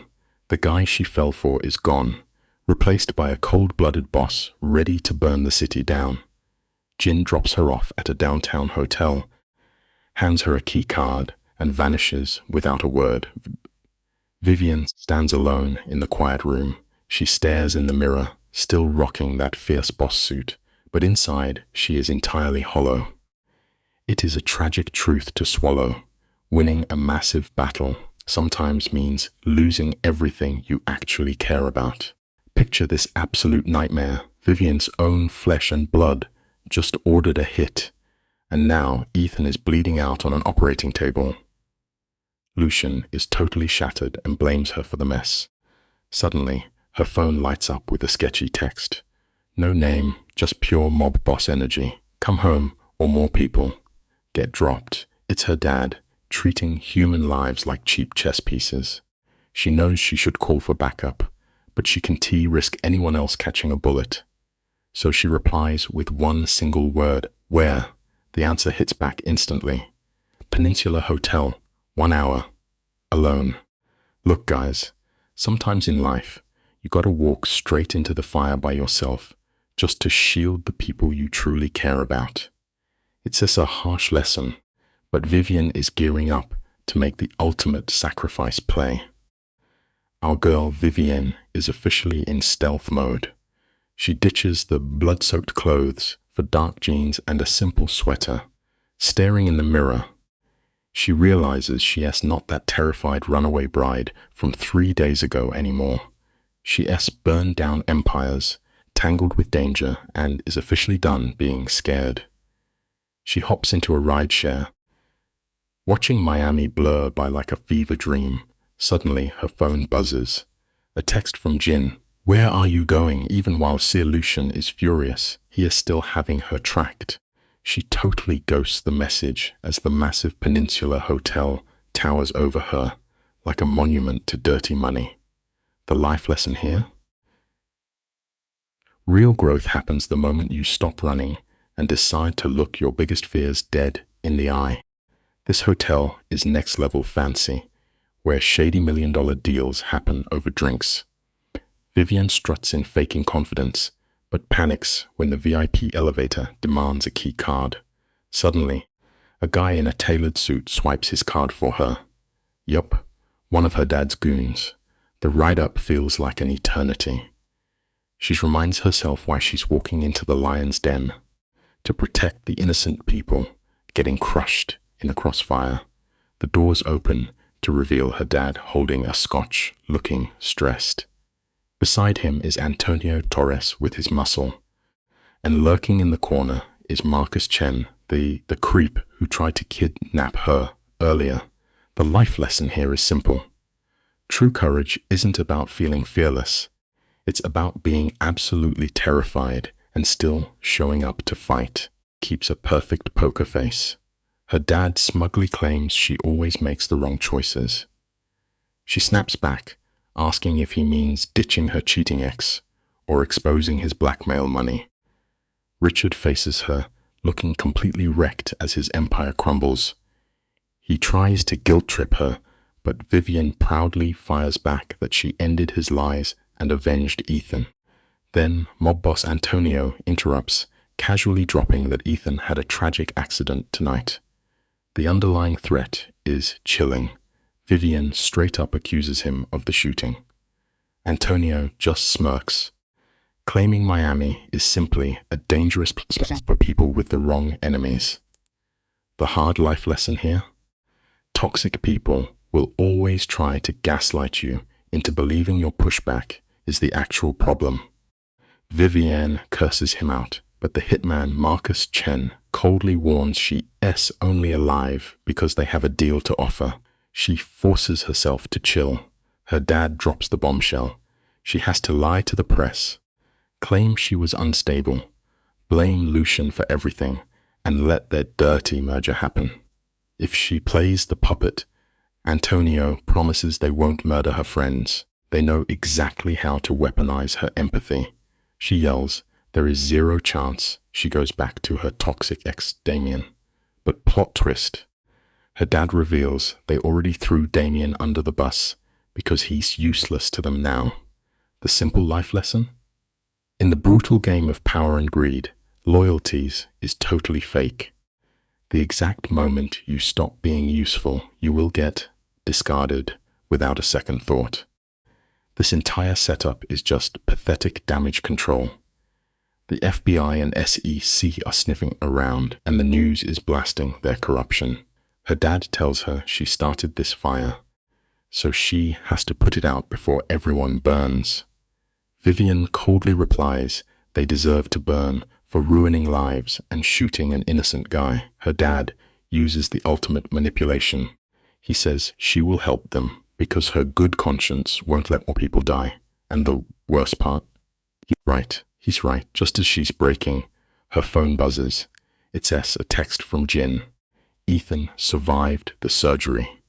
He's critical, but alive. The intense relief nearly makes her collapse. The life lesson here? Toxic people will constantly try to weaponize your empathy against you, but you can never let them steal your humanity. Stashing her phone, Vivian completely flips the script. She declares she's walking out, helping the feds, and locking them up forever.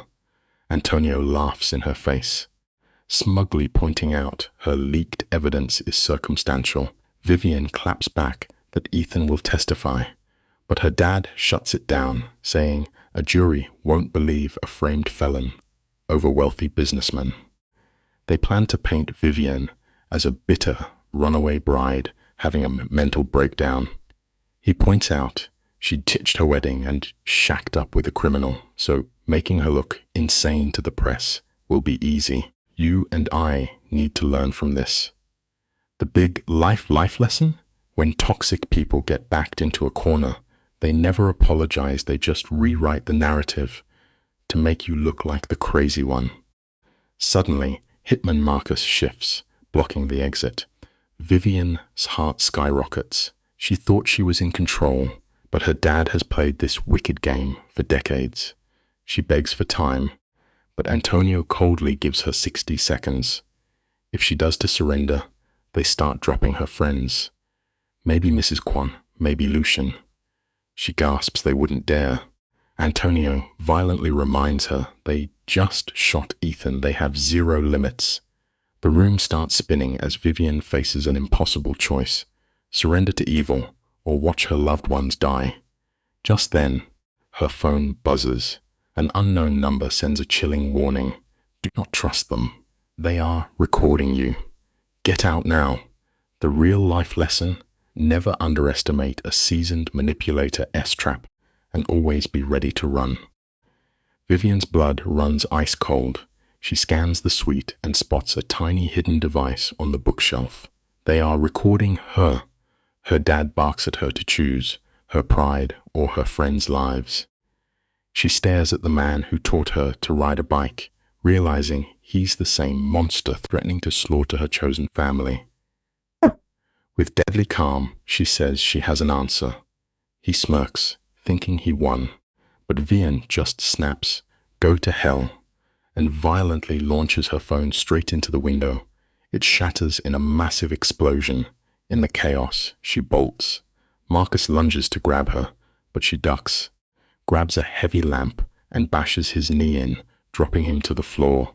Stick with me's. Guys, the life lesson here is massive.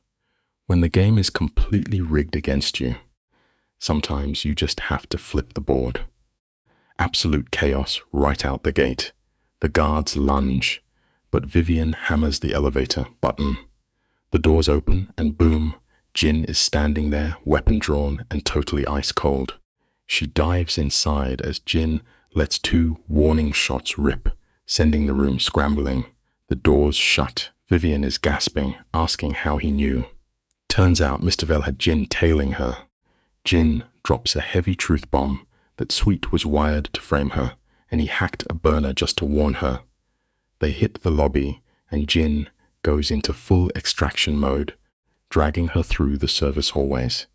They burst into an alley, jump into a waiting SUV, and peel out instantly. It goes to show you, the best lesson you can learn is knowing who really has your back when a trap springs shut. Vivian's heart is pounding as she asks where they are heading. Threat. Jin looks in the rearview mirror and says Mr. Vale never abandons his people, even when he is furious. You and I both know how rare that loyalty is. They take a wild route through Miami for 20 minutes, reaching a concrete fortress packed with bulletproof glass. It's inside. Rachel, David, and Marcus are running on pure caffeine. Rachel totally loses it, demanding to know why Vivian met her father alone. Vivian just wanted to save people from getting hurt, but David hits her with the cold reality. Her enemies just tried to blackmail her into taking everything back. Here is a simple truth to live by: trying to shoulder every heavy burden all by yourself usually just creates a much bigger disaster for everyone around you. You and I are going to love this massive plot twist. Vivian crashes onto the sofa, dropping the bombshell that her enemies threaten to kill everyone she loves. They already shot Ethan as a warning. The legal team is sweating, saying this is straight up conspiracy and witness intimidation, but they need hard proof to make it stick.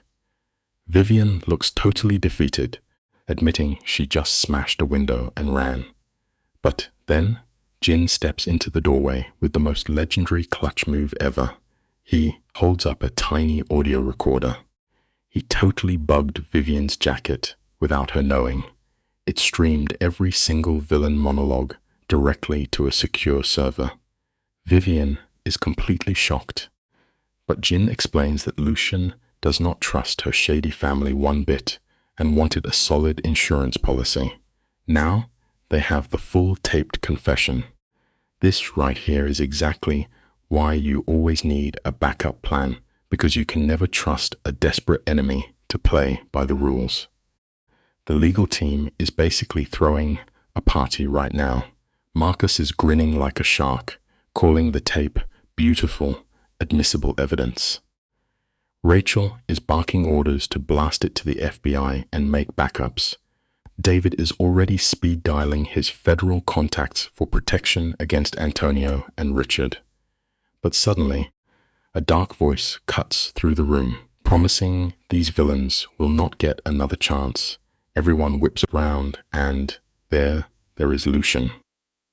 He is still rocking his blood-stained shirt from the shootout, looking like a demon out for revenge. He marches straight up to Marcus and demands the tape. He listens to the threats against Vivian for 30 seconds, and his face turns into pure, lethal rage. He pockets the drive and orders them to leak it everywhere: the FBI, the SEC, the morning news. He wants them locked up before sunrise. It just proves that when toxic people push you to the absolute edge, your only valid response is completely scorched earth. Let's look at this piece by piece, shall we? The aftermath of the standoff is completely brutal. Rachel confirms the perimeter is secure, and Lucian turns his attention to Vivian. The guy is absolutely furious. His eyes are ice cold. completely different from the guy who almost kissed her earlier. He completely snaps, yelling at her for walking straight into Damien's trap all by herself. Vivian tries to defend her actions, saying she just wanted to protect everyone and end the drama. But Lucian is having none of it. He tells her, this is not some business meeting where you can just talk things out. These guys are literal killers who shot his brother. He is losing his mind because she put herself in extreme danger. Life lesson. You cannot save the world by yourself, and trying to be a solo hero usually just hurt the people who actually care about you. The whole room goes dead silent. Vivian asks about Ethan, and the fight completely drains out of Lucian. He tells her Ethan survived surgery. Vivian starts apologizing, but Lucian begs her to stop. His voice is raw. He admits that worrying about her reckless behavior is literally destroying him.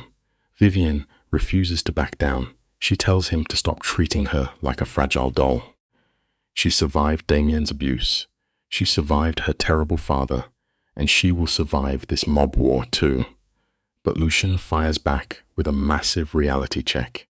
He asks how many people have to bleed before she realizes she is not invincible. You and I have to look at this together, guys.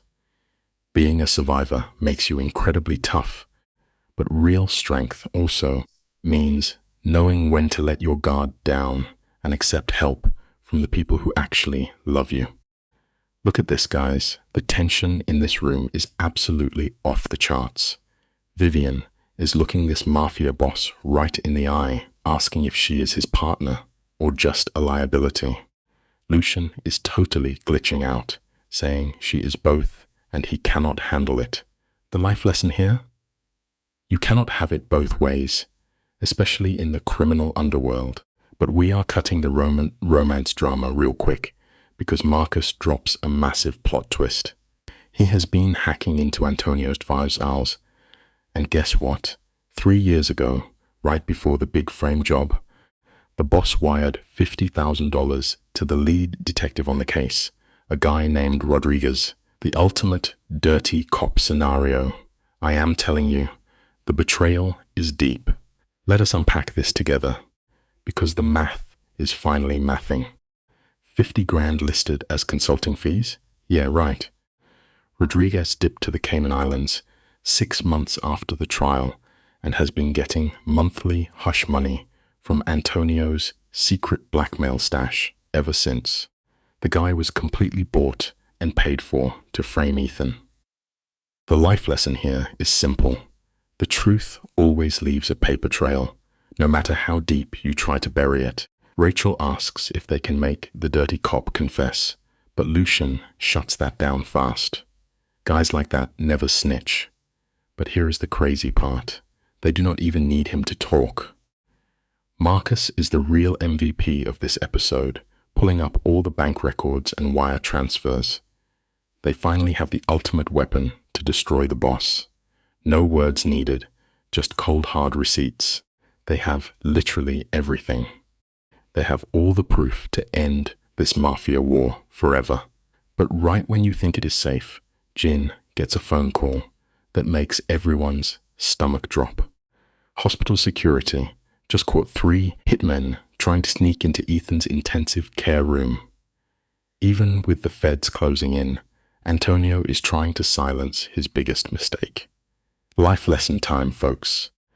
Never underestimate a cornered rat, because that is exactly when they fight the dirtiest. Lucian goes completely pale, and you can see the absolute vendetta taking over his brain. He starts barking out orders like a general, putting the hospital on extreme lockdown and sending all that spicy evidence straight to the FBI. But he is not staying behind to watch. He makes a beeline for the exit, and Vivian realizes he is going rogue. Lucian turns around, and his face is straight up ice. He tells Vivian he is going to permanently delete Antonio and her dad from existence. She is screaming that this is not justice, it is just raw, unfiltered revenge. But Lucien is totally unhinged at this point. They shot his brother, and he is completely done playing by the rules. The life lesson here? Revenge is a poison that blurs the line between the hero and the villain. But honestly, watching him snap is insane. He drops the craziest mic drop, saying he does not need her permission to end these guys, and storms down to the parking garage. Vivian chases him down, grabbing his arm and warning him that if he pulls the trigger, he becomes the exact monster he has been fighting all along. Lucien looks her dead in the eyes and hits her with the hardest truth bomb. He admits he is already a killer, and a little romance does not wash the blood off his hands. Vivian is fiercely fighting back, saying his protective heart and his urge to save his family make him a genuinely good man. The life lesson for today: your past does not define you, but your next choice just might. Lucien is not hearing it, though. He rips his arm away, saying the enemies crossed the line first. So now he is crossing it too. He jumps into the Black's SUV to go full action hero on them. But Vivian is an absolute boss. She makes a split-second decision and dives right into the car with him. He is yelling at her to get out, but she just stares him down. She is riding shotgun right into the absolute chaos. Things are heating up fast. Vivian refuses to let Lucien burn his life down alone and tells Jin to drive. Lucien gives her a wild look, caught between pure fury and a spark of hope, before agreeing on one rule. She stays in the car. Yeah, right. They speed downtown while Lucien spends the ride, speaking rapid Korean on the phone, organizing a massive strike. He drops the intel. Their targets are holed up in a suite with double security, fully expecting an attack. Vivian warns him it is a trap, but Lucien just coldly checks his weapon. His enemies made the ultimate mistake by going after his family.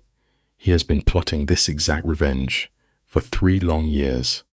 It really teaches you a powerful lesson.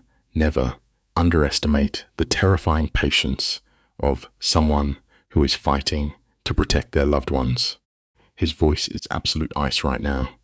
Lucien is fed up. He played nice-built legal businesses, and these enemies still came for his empire. So the nice guy act is officially cancelled. They pull up to his high-rise, hitting the 15th floor. Lucien tells his guy, "Service elevator." You know the drill. The tension is crazy thick. They step out into a gritty hallway that screams off limits.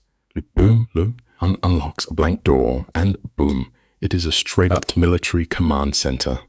Wall-to-wall monitors, and a table absolutely stacked with heavy weapons. Jesus, Vivian breathes out. Lucien just drops the truth on her. "This is where I run the parts of my business that aren't legitimate," he says bluntly. "Welcome to the real me, Vivian. Still think I'm worth saving." Before she can even answer, a security alarm starts blaring. The life lesson here is simple, guys. Never judge someone by their clean-cut image, because that polite corporate boss might just be a total warlord in the shadows. Lucien checks the feed and his face goes totally deadpan. "They're moving," he announces. He spots Antonio's hit squad rolling out in heavily armed SUVs, heading straight for the hospital to finish off Ethan, but Lucien is 10 steps ahead. He orders his crew to box the enemies in, not caring if things get messy. Then he starts hijacking police radio frequencies. "What are you doing?" Vivian asks. "Freaking out. You and I have got to appreciate a mastermind at work. He is cashing in every single favor he owns. Cops, feds, and private security are swarming the intersection. Those goons are getting locked up or wiped out, but they're not his brother. They are not Tachaga." We watch it happen live on the screens. The big life lesson today, your network is your net worth. Build solid alliances, because you never know when you will need a small army to back you up. It is absolute cinema on the screens. The enemy SUVs try to bolt, but they get totally boxed in right where Lucien planned. Gunfire lights up the cameras. Vivian is barely breathing as she watches the muzzle flashes and pure chaos. 90 seconds later, it is dead silent. Lucien takes a call. "Talk to me," he answers. He listens, then drops a total boss command. "Good. Make sure they're all identified and processed. I want names and charges by morning." Antonio is probably watching this from his hotel, realizing his entire muscle just got wiped out. Lucien gives this wicked smile, knowing the big bad is finally vulnerable. Vivian is hyped now, ready to confront him face to face.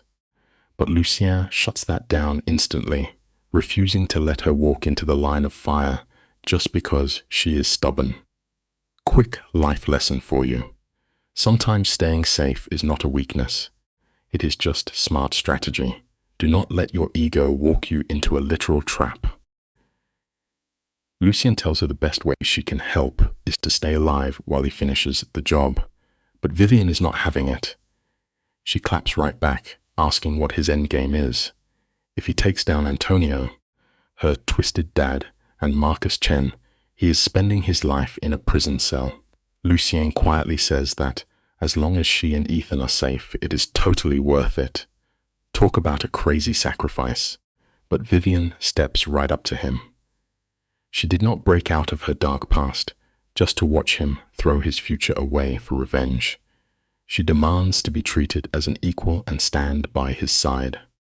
You can actually see Lucien's icy armor cracking.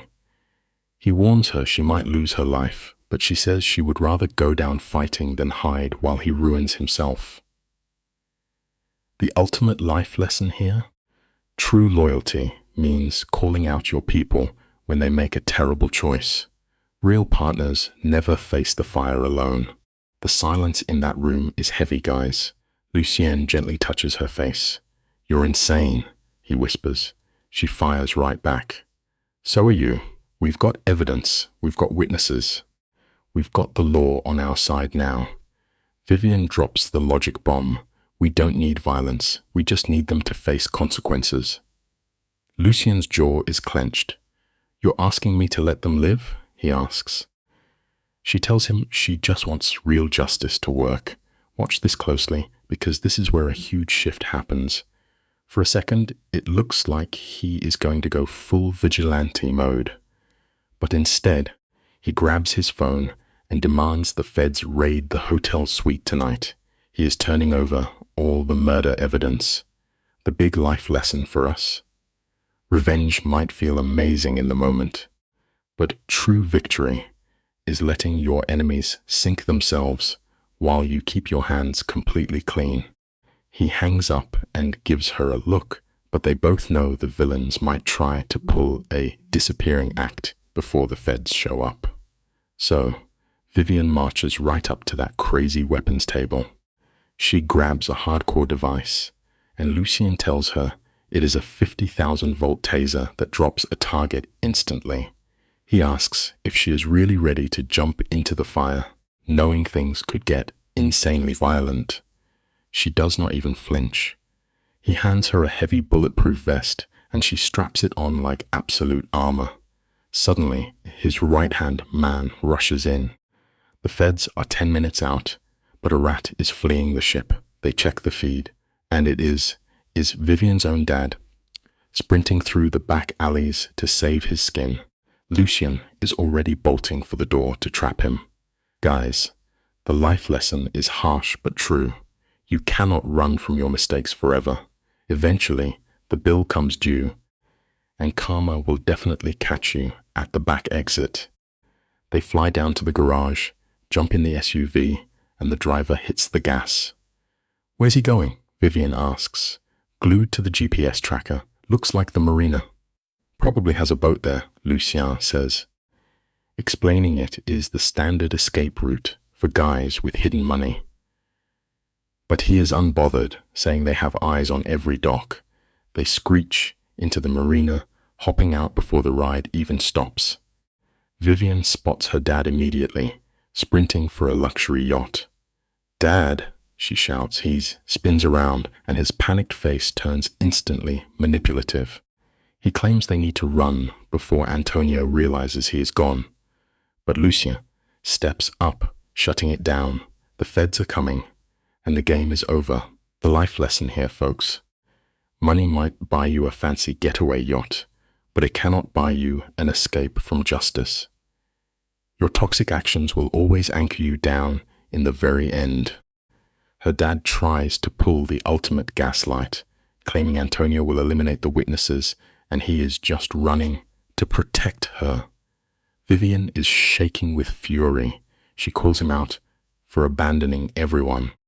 He tries to play the father card, but she absolutely destroys him, screaming he stopped being her dad the second he sold her out to a mobster. She lists out his crimes, yelling that he treated her like a corporate asset. She drops the truth bomb. He never loved her. He only loved the profit. Finally, her dad shatters. The slick businessman drops away, leaving this broken guy. "I'm sorry," he whispers. "I'm so sorry, Vivian. I never meant for it to go this far." Listen closely, because this is a massive life lesson. Trust is built on true actions, not mere titles. Just because someone shares your blood does not mean they deserve a free pass to ruin your life. Her dad makes excuses, saying he thought the big merger would give him enough leverage to fix everything. Vivian points out he just wanted to escape his own greed. He starts sobbing, swearing that Antonio threatened to hurt her. But Vivian gives this bitter laugh. Handing her over to an abuser is not protection. It is straight-up cowardice. Suddenly, sirens start blaring in the distance. The feds are here. Her dad reaches into his jacket, and Lucia instantly draws his weapon. "Don't." "I'm not armed," Richard says tiredly. He pulls out an envelope. "Everything's in here. Account numbers, passwords, evidence Antonio doesn't know I kept. Take it. Use it. Destroy him." He begs her. "Please, let me do one thing right." You and I have probably seen this play out before. The final life lesson is this: it is never too late to try and make amends, even if it is the very last thing you do. Look at this madness. Richard tells Lucia to take better care of Vivian, and boom, he full-on sprints for his luxury yacht. Lucian yells to stop, but Richard pieces out, leaving his daughter frozen on the dock. Talk about choosing your escape over your own kid. But hold up, the FBI is already swarming the marina. Black federal vehicles and agents everywhere with weapons drawn. Lucian points at the water, but the feds are 10 steps ahead. 300 yards out, the Coast Guard totally boxes Richard in with spotlights and bullhorns. Game over. They drag him back in handcuffs, looking like a broken old man. Honestly, you can try to run from your worst mistakes, but the truth always catches up to you. It is a harsh life lesson, but bad choices always bring the biggest bill. When the feds drag him past her, Richard stops and drops a pathetic apology. Vivian wants to scream for every time he picked dirty money over her, but she gives him silence while they haul him away. The second he is gone, the adrenaline crash hits. She is shaking, crushing the envelope in her hand like gravity just slammed into her chest. Lucian steps up, placing a grounding hand on her shoulder. He tells her it is over. Antonio, Marcus, and her dad are locked up. Ethan is safe under heavy guard, and they have evidence to bury these mobsters for decades. She should feel like a winner, but winning a war sometimes leaves you standing alone in the rubble. That is the hard truth about toxic relationships. Cutting bad people out still leaves an empty space that hurts. Instead of relief, Vivian feels hollow. She needs to see Ethan, so they roll out. This hospital is a fortress. Armed guards at every door, feds pacing the halls. They show identification 3 times just to reach the intensive care unit. When they walk in, Ethan looks rough, hooked up to machines, but he is wide awake. Mrs. Kwan is right there holding his hand. The second Ethan sees Lucian, he cracks a tired smile and jokes about missing a whole war while napping. Lucian freezes, staring at his brother like he is seeing a ghost, before gripping his shoulder with intense gentleness. It is crazy how family works. You never realize how much you value someone until you almost lose them permanently. Then Ethan looks right at Vivian and asks the golden question, did they finally take the mob bosses down? Vivian drops the best news of the century. Her dad, Antonio, and Marcus are all in federal holding. The frame job is exposed, the corrupt cops are under investigation, and Ethan's record is getting wiped clean. When Lucian says his reputation is restored, Ethan breaks down. For 3 years, he was treated like a criminal, and now it is over. Vivian watches this emotional scene and something clicks in her heart. She lost her toxic father tonight, but she gained a chosen family. Honestly, the family you build is always stronger than the one you are born into. Blood does not equal loyalty, but just as we get this beautiful, wholesome moment, the hospital intercom crackles. Code blue. The alarms start blaring like crazy, and you just know this Mafia war is nowhere near finished. Stick with me here, because things go 0 to 100 fast. Medics sprint down the halls, and a nurse yells about a bomb threat. They are evacuating. Lucian goes from relieved brother to full Terminator mode in a second. He knows this is Antonio making one last desperate play. The staff move fast, throwing Ethan on a gurney and rushing for the stairs. The evacuation is pure chaos, just a stampede of panicked people. Vivian sticks to Lucian like glue. But right at the stairwell, she spots him. Marcus Chen. The guy is disguised as an orderly, holding a concealed gun, locked right on Ethan. If you ever think a cornered criminal will just give up, you are painfully wrong. Desperate people always take the most dangerous shots. Never drop your guard until the enemy is locked away. Vivian uses Lucian's name. Marcus raises his weapon, but Lucian is fast, shoving her behind him and drawing his gun scatter. Then boom, a gunshot echoes. Plot twist, it is not Marcus who fired. Jin comes out of nowhere and blasts Marcus in the shoulder. The hitman drops and security swarms him. Lucian aims at Marcus, looking ice cold, but this psycho laughs through the bleeding. He says Antonio has contingencies and this war will not end until someone is dead. Lucian sneers, telling him he picked the wrong side. The feds secure the area, confirming the bomb was a fake to cause chaos. It is a harsh lesson. Dirty money buys endless loyalty, and powerful villains never surrender quietly. If you are going to fight a monster, you have to be ready to cut off every head. They drag Marcus away in handcuffs, leaving a trail of blood across the floor. Federal agents swarm the ICU, clearing rooms with military precision. That fake bomb was just a desperate move to get a clean shot on Ethan, and it almost worked. Vivian leans against the wall, taking it all in, and the reality of this mess crushes her. 4 days ago, she was crying on church steps in a ruined wedding dress. Now, she is dodging bullets in a federal crime scene. Life comes at you fast. You can never predict where your choices will drag you, which is why you must learn to adapt. Meanwhile, Lucian is on his phone, barking at someone to beef up their security. And Ethan? The guy is pale as a ghost on his gurney, but still cracking dark, sarcastic jokes about having the worst week of his life. Ethan is wheeled into a secured room and laughs, saying they tried to clip him twice in 1 day. Lucian tells him it is not funny, but you can hear the raw relief behind his anger. He is just thankful his brother is breathing. Once Ethan is settled, and Mrs. Kwan posts up like a bodyguard, Lucian pulls Vivian aside. They duck into a sterile conference room. A total vibe shift from the bloody chaos. Lucian looked drained, running on fumes. He drops the heavy truth Antonio is playing his endgame. Marcus did not act alone. Someone handed him those credentials and fed him inside intel on Ethan's location. If you ever think cutting off a snake's head kills it immediately, you are wrong.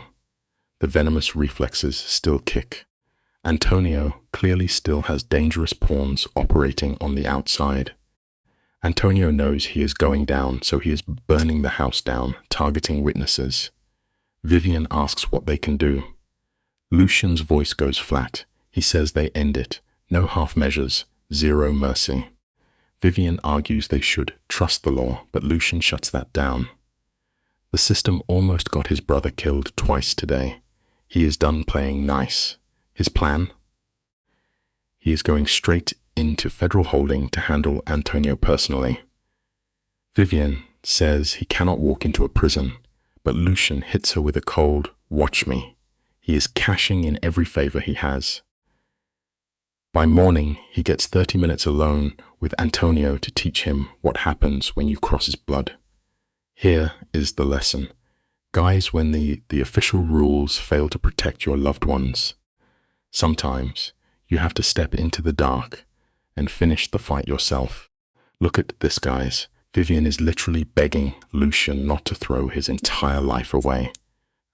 She is like, bro, if you go to prison, how does that help? But Lucian is on pure demon time. He says it helps him sleep, knowing his enemies are terrified. Vivian reminds him he left the Mafia life 3 years ago to build a legit empire. His response? He whispers that he is not angry. He is homicidal. Huge difference. He tells her to back off, claiming she has no right to tell him how to protect his blood. That hits Vivian like a freight train. She completely crumbles, taking all the blame for bringing this Mafia war to his doorstep and calling herself the ultimate villain. But honestly, here is a simple life lesson for you. Taking the blame when you are just trying to fix a broken situation is a toxic trap. You can never save people by making yourself the bad guy. Is spiraling hard. She lists all the casualties. Ethan caught a bullet. Mrs. Kwan got wrecked. And now Lucian is ready to toss his empire in the trash. She is convinced she is the final boss of ruined lives. But get this plot twist. Lucian actually laughs. It is this dark, exhausted sound. He steps right up to her and drops a massive reality check. He tells her she is not the villain, she is the actual cure. Without her, Antonio would still be running his dirty blackmail schemes, and his brother would still be ruined. Lucian gently grabs her face and reminds her that taking down the mob comes with a heavy price. Corruption always hits back. It is a simple life lesson, folks. Doing the right thing is rarely pain-free. When you stand up to absolute monsters, they fight dirty. But they survived the night, and that is a massive win. Is practically breaking down, asking how to keep fighting when the war never ends. Lucian drops the hardest line of the series. He says, you find something worth protecting, and you hold on until your hands bleed. When she asks what he is holding on to, he strokes her cheek and says, you. Absolute cinema, bro. But right when the tension hits maximum levels, his phone buzzes. It is Rachel. Lucian's face goes from exhausted lover to full Mafia boss in a split second. He hangs up and drops a massive bombshell. The big bad, Antonio Torres, just tried to end his own life in his maximum security cell. Now, they are rushing into this federal fortress, a literal concrete nightmare full of heavy despair. Life lesson time. Never let your guard down when the enemy is cornered. The moment you think the game is over, the most desperate players will make their absolute craziest move yet. Rachel meets them looking totally fried and confirms Antonio survived. The guards found him in time. Lucian, being the absolute unit he is, immediately questions if it was real or just a theatrical stunt. The bedsheet knot was completely weak, which makes it super suspicious. Vivian suddenly taps into her inner detective and drops a massive theory. What if this is all a wild distraction? Antonio has been the puppet master this whole time, pulling the strings on the blackmail and the shootings. He is way too calculated to just tap out. He wants all eyes on him while his crew pulls off something shady elsewhere. Lucian instantly calls his muscle to check on Ethan at the hospital, barking orders that they better not move even if the building burns down. Here is a life lesson for you. When a master manipulator suddenly plays the victim, check your blind spots. Toxic people will fake a total breakdown just to set up their next trap. Vivian checks on the rest of the players. Her dad is locked down in a separate max security wing, and Marcus is handcuffed to a hospital bed. Everyone is accounted for, so maybe Antonio really did try to end it. Nope, Lucian goes full dark mode and says Antonio is sending a twisted message. He is basically saying he would rather bite the dust than snitch, which proves he is protecting some heavy hitters. Lucian realizes Antonio has silent partners, insanely rich elites, who want him to take the fall. If Antonio dies, those shadowy bosses walk away totally clean. They need him alive and terrified enough to spill the tea. But Rachel drops a massive reality check. Antonio has top-tier lawyers who will easily drag this case out for a decade. The lesson here? The justice system is built to protect the rich. Sometimes, the real villains are the silent partners hiding behind the guy taking the heat. Always look behind the curtain. Lucian decides Antonio needs some serious motivation to talk, and guys, his voice gets so cold it gives Vivian absolute chills. He demands just 5 minutes alone with the boss. Rachel is like, absolutely no way. He is in federal custody. But Lucian does not care at all. He tells her to bribe the guards, call in favors, do whatever it takes. Rachel begs Vivian to stop him, warning that if Lucian threatens a federal prisoner, he will ruin the entire case. All the evidence will be thrown out, and he will end up in a cell. Vivian pleads with him, but Lucian is completely done playing nice. He says he spent 3 long years watching his family suffer while playing by rules that only protect monsters like Antonio. He is officially off the leash. And honestly, here is the life lesson. Anger might make you feel incredibly powerful in the moment, but acting on pure, reckless revenge will easily destroy everything you worked so hard to build. Lucian tells them to either help him or get out of the way and storms off. Vivian chases him down, grabbing his arm to hit him with the ultimate truth bomb. She says if he does this, he becomes exactly what his haters claim he is, a violent thug. But Lucian just stares at her with totally dead eyes and says, "I have always been that person. You just refuse to see it." Bro, that hurts. He rips his arm away and walks through the security doors, leaving Vivian completely shattered. She really thought she could fix him. She thought her love could pull him back from the dark side. Now she wonders if some people are just too broken by trauma to ever be saved. Even Rachel is panicking, but Vivian gives up. She realizes the justice system failed them tonight, and maybe violence is the only language these monsters speak. The hard life lesson here: you cannot simply love the darkness out of someone who fully chooses to embrace their own demons. You and I know this is insanely tense. Vivian tells Rachel that justice is a luxury for people who have not dodged bullets today. But right then, Rachel gets a phone call that changes absolutely everything. She goes totally pale. Get this, guys. Vivian's father is completely flipping. His lawyers just called the prosecutors. He wants a full immunity deal and is ready to snitch on Antonio and the whole criminal network. We are talking names, dates, financial records, the whole package. Rachel is hyped, saying this is exactly how they win the war. Not with street violence, but with rock-solid testimony. The only problem? Lucien does not know, and he is already inside the prison, ready to commit a major felony. Vivian screams at Rachel to pull him out before he ruins his life forever. The life lesson here? Patience is a massive superpower. If you rush blindly into revenge, you might accidentally destroy your own victory right before it arrives. Alright guys, you and I are going to unpack this massive twist together.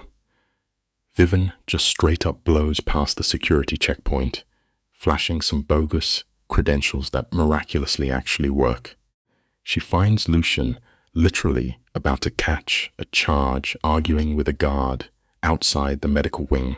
Vivian grabs his arm and drops the ultimate bombshell. Her dad is singing like a canary. Full immunity deal, dropping names and exposing the whole underground network. She tells Lucien they won, but only if he doesn't throw it all away by punching a federal guard. Life lesson here. Folks, sometimes the sweetest revenge isn't catching a body. It's letting the feds do the heavy lifting while you stay free.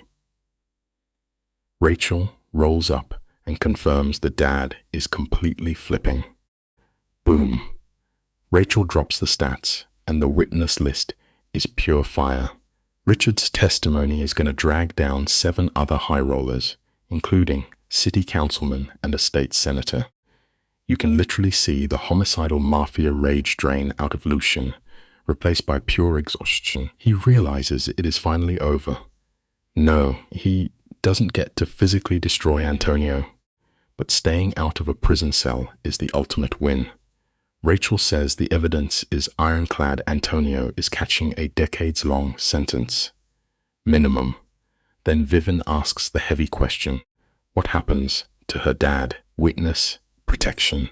He gets a new name and vanishes. Life lesson for you. True victory isn't always about destroying your enemy. Sometimes it's just knowing when to walk away. Vivian asks to see him one last time. They give her 15 minutes on the clock, and let me tell you, the vibes are incredibly heavy. Richard Mercer, the former big boss who controlled everything, is now sitting in a holding room, looking completely broken and handcuffed. The guard shoves him back down when he tries to stand. Vivian just sits across from the guy who raised her, questioning if she ever knew the real him. Richard starts crying, apologizing for destroying her life and framing Ethan. He admits he was only protecting his own skin, but Vivian hits him with the coldest reality check ever, asking if he is actually sorry or just sorry he got caught. Richard admits it is probably both. The life lesson here? A delayed apology without true accountability is just someone trying to buy back their own clear conscience. Get a load of this guy's excuse. Richard confesses that when Antonio first rolled up with those waterfront contracts, Antonio had dirt on Richard's shady finances.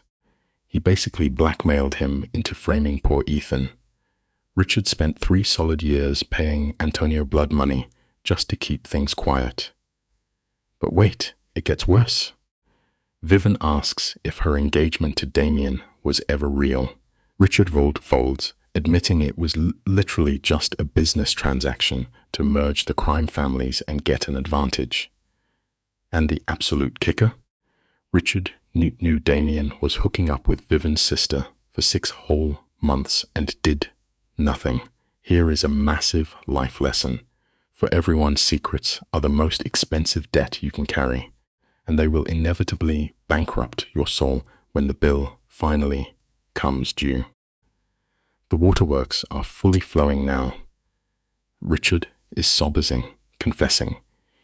He was in so deep with the mob corruption that he convinced himself business mattered more than his own daughter's happiness. He straight up admits he failed as a father. But Vivian, she doesn't scream or throw a fit. She is just totally drained. She looks this man dead in the eye and says she does not forgive him. but she hopes tearing down the network helps him sleep at night. She stands up to leave, and Richard desperately yells out that he loves her. It is such a pathetic, desperate grab for closure. The crucial life lesson right here is that forgiveness is a gift, not a guarantee. You are never obligated to forgive someone who broke you, no matter how many tears they cry when the game is finally over. Vivian stops in the doorway and delivers the absolute killing blow without even turning around. She says she knows he loves her, and that is exactly why the betrayal hurts so much. Boom, she walks out. The next 3 weeks are an absolute media circus. Richard sings to the feds, exposing decades of underground crime. Antonio Torres catches charges for racketeering, murder conspiracy, and 15 other felonies. His whole empire turns to dust. Marcus Chen snitches for a plea, and Damien gets nailed for fraud, publicly disowned by his own dad. Her sister Cassidy calls exactly once, and Vivian totally ignores it. The massive life lesson from this fallout is simple. The truth might destroy everything in your life overnight, but it is the only way to clear the ground for something real. Stick with me here, because this is where the healing actually begins. Vivian leaves her sister's phone call ringing. Through this entire crazy legal war, Lucian is just a solid rock, not trying to control her, just a steady presence. Ethan is doing amazing, healing from his gunshot wound and getting fully officially exonerated. He announces he is going back to law school to help people who get framed by the system. Miss Kwan is glowing, and Lucian looks incredibly proud. Sitting at that dinner table, Vivian finally feels what a real chosen family is supposed to feel like. But deep down, she knows she cannot stay permanently. The life lesson is crucial. The people who save you can be amazing, but you cannot find your own identity while living inside the bubble of your past trauma. 2 months after the arrests, the dust finally settles. Vivian and Lucian are out on the terrace, and she drops the hardest truth yet. She tells him she has to leave Miami. She needs to figure out who she actually is when she isn't busy running from hitmen or dealing with toxic family drama. She plans to travel somewhere completely anonymous. Lucian stays quiet for a beat, then immediately offers to pack his bags and go with her, but Vivian firmly shoots that down. She tells him he has a business to rebuild and Ethan to look after. Here is your daily life lesson. Guys, you can survive a massive war with a loyal crew by your side, but you have to walk the path of self-discovery totally solo to figure out who you really are when the fighting is finally over. This is the rawest moment of the whole saga. Vivian explains that her entire life lately has been nothing but reacting and surviving. She just wants to simply exist. Lucian's jaw clenches, and he asks the terrifying question, what if she decides never to come back? Vivian holds her ground, saying that this choice isn't about him, but about finally making a move that isn't a trauma response. Lucian gives her this sad, understanding smile and admits she is right, even though he absolutely hates it. The ultimate life lesson here is that true love isn't about trapping someone. It is about letting them find their own way, even if that path leads away from you. They spend her final 2 bittersweet weeks just living in the moment, exploring Miami together with 0 heavy expectations or promises. We get a massive time jump, and the vibe completely flips. They are hiding out in quiet neighborhoods, checking out art galleries, and chilling at a tiny cubed spot where the owner treats Lucian like family. Vivian totally calls him out, saying he is way more human than he pretends to be. Lucian jokes back that she cannot tell anyone because it will ruin his big bad Mafia reputation. For 2 whole weeks, the heavy darkness finally backs off. On Vivian's last night, Lucian takes her to a hidden, empty beach. No neon lights, no annoying tourists. Just the dark ocean and the wind in their hair. They sit in silence until Lucian finally admits he is going to miss her. He asks if she will ever return. Vivian looks at him and drops the absolute hardest truth. She wants to promise she will, but she refuses. And that is the final life lesson, chat. Never make a heavy promise you are not entirely sure you can keep. Empty words will always cause way more damage than honest silence. Lucian nods, agreeing to settle for hoping. They hold hands until sunrise, survivors who saved each other from going under, finally learning to breathe. Fast forward, Vivian is out of there. She packs a suitcase with enough cash to survive 6 months. The goodbyes hit hard. Ethan promises she has family in Miami, while Mrs. Kwan brings homemade food. Then comes Lucian. He walks her to the gate, standing in a heavy silence while the world rushes past. How do you say goodbye to the person who flipped your reality upside down?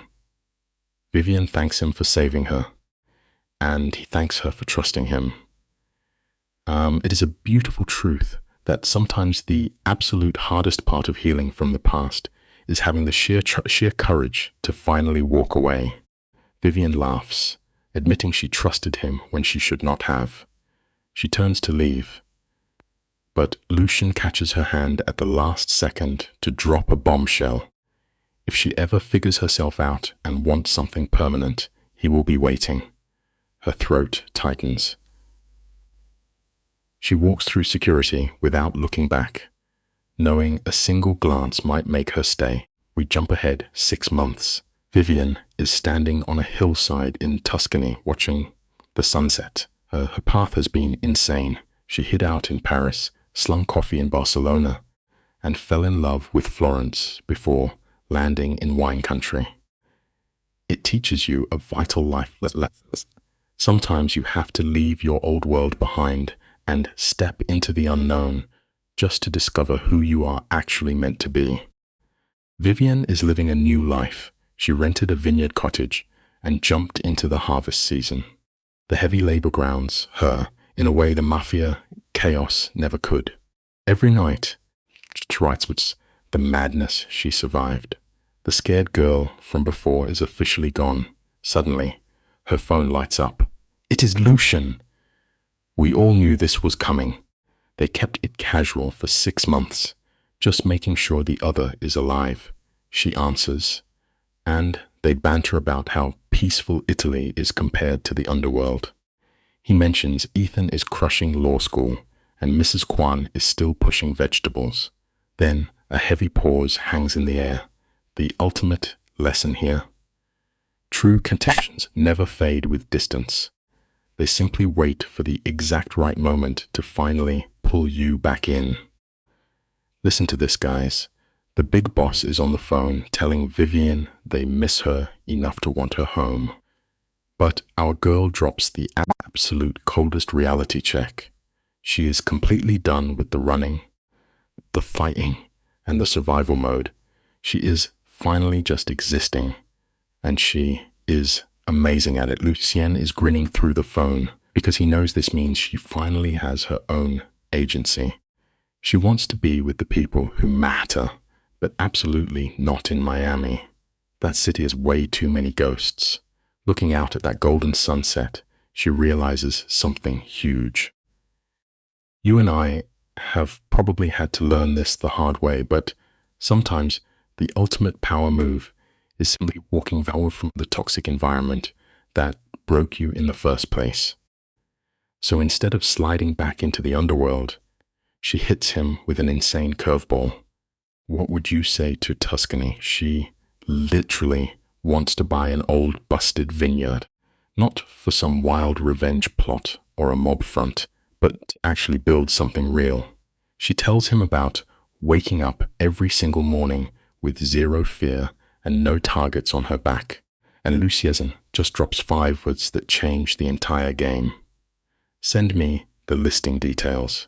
Flash forward 3 months, and Vivian is standing in her Italian courtyard when a massive black SUV comes rolling up the driveway. Here is the simple truth of it all. You absolutely cannot heal in the exact same place that destroyed you. You have to be brave enough to pack up and plant your roots in entirely new soil. Now, this vineyard is an absolute disaster class. Overgrown weeds, rusted gear, and a farmhouse that looks ready to collapse. But that is the entire point, taking pure ruins and building something beautiful. The SUV doors pop open and out steps Lucienne, looking ridiculously out of place in a tailored suit in the middle of farm country. Ethan is grinning like a kid, and Mrs. Kwan is already mentally tearing down walls. Lucienne jokes that he left his common sense back in Miami to invest in this dirt patch, but he is actually smiling. A real, genuine smile. It just goes to show you that starting over is always going to be a massive, chaotic mess. But when you finally find your real chosen family, even a giant pile of broken bricks feels exactly like a mansion. Lucien steps right up to Vivienne, trying to play it cool. He calls the vineyard a smart corporate expansion for a wine scheme, but Vivienne completely calls his bluff and demands the real reason he flew out there. And, guys, this is the massive character development we have been waiting for. He admits that 6 months apart forced him to figure out who he was without the violence, the endless revenge, and the mob boss title. He wants to build this life with her. Her eyes completely fill with tears. This right here is what real growth looks like. True strength is not about how many enemies you can crush or how much territory you control. Real strength is having the courage to finally put the weapon down, look your past in the eye, and choose peace instead of war. Guys, we watch this cold-blooded boss be absolutely ruthless, right? But now, Bro is out here dropping the most romantic lines. They are standing in a literal dirt pile of a ruined farm, and he tells her they need to build something. No ghosts, no revenge, just them.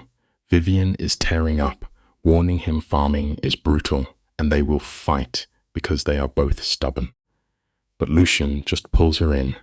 She looks at this dangerous guy who actually gave her freedom, and she finally says yes. He kisses her, and it is not that toxic, desperate energy anymore. It is soft and real. Stick with me because the lesson here is massive. True love isn't about dramatic, toxic battles. It is about putting in the hard work together when the dust settles and building a solid foundation. Right after this cinematic kiss, reality hits hilariously hard. Mrs. Kwan starts screaming from the farmhouse about needing a new roof, while Ethan is just dying laughing. Fast forward 5 years, and boom, the glow-up is insane. That busted land is now an award-winning vineyard. The farmhouse is modernized, but keeps that rustic Italian vibe, hosting corporate execs and huge village festivals. Vivienne spent her whole life being a pawn and someone else's asset, but standing here, she completely transformed. She became the boss of her own life with a found family she chose.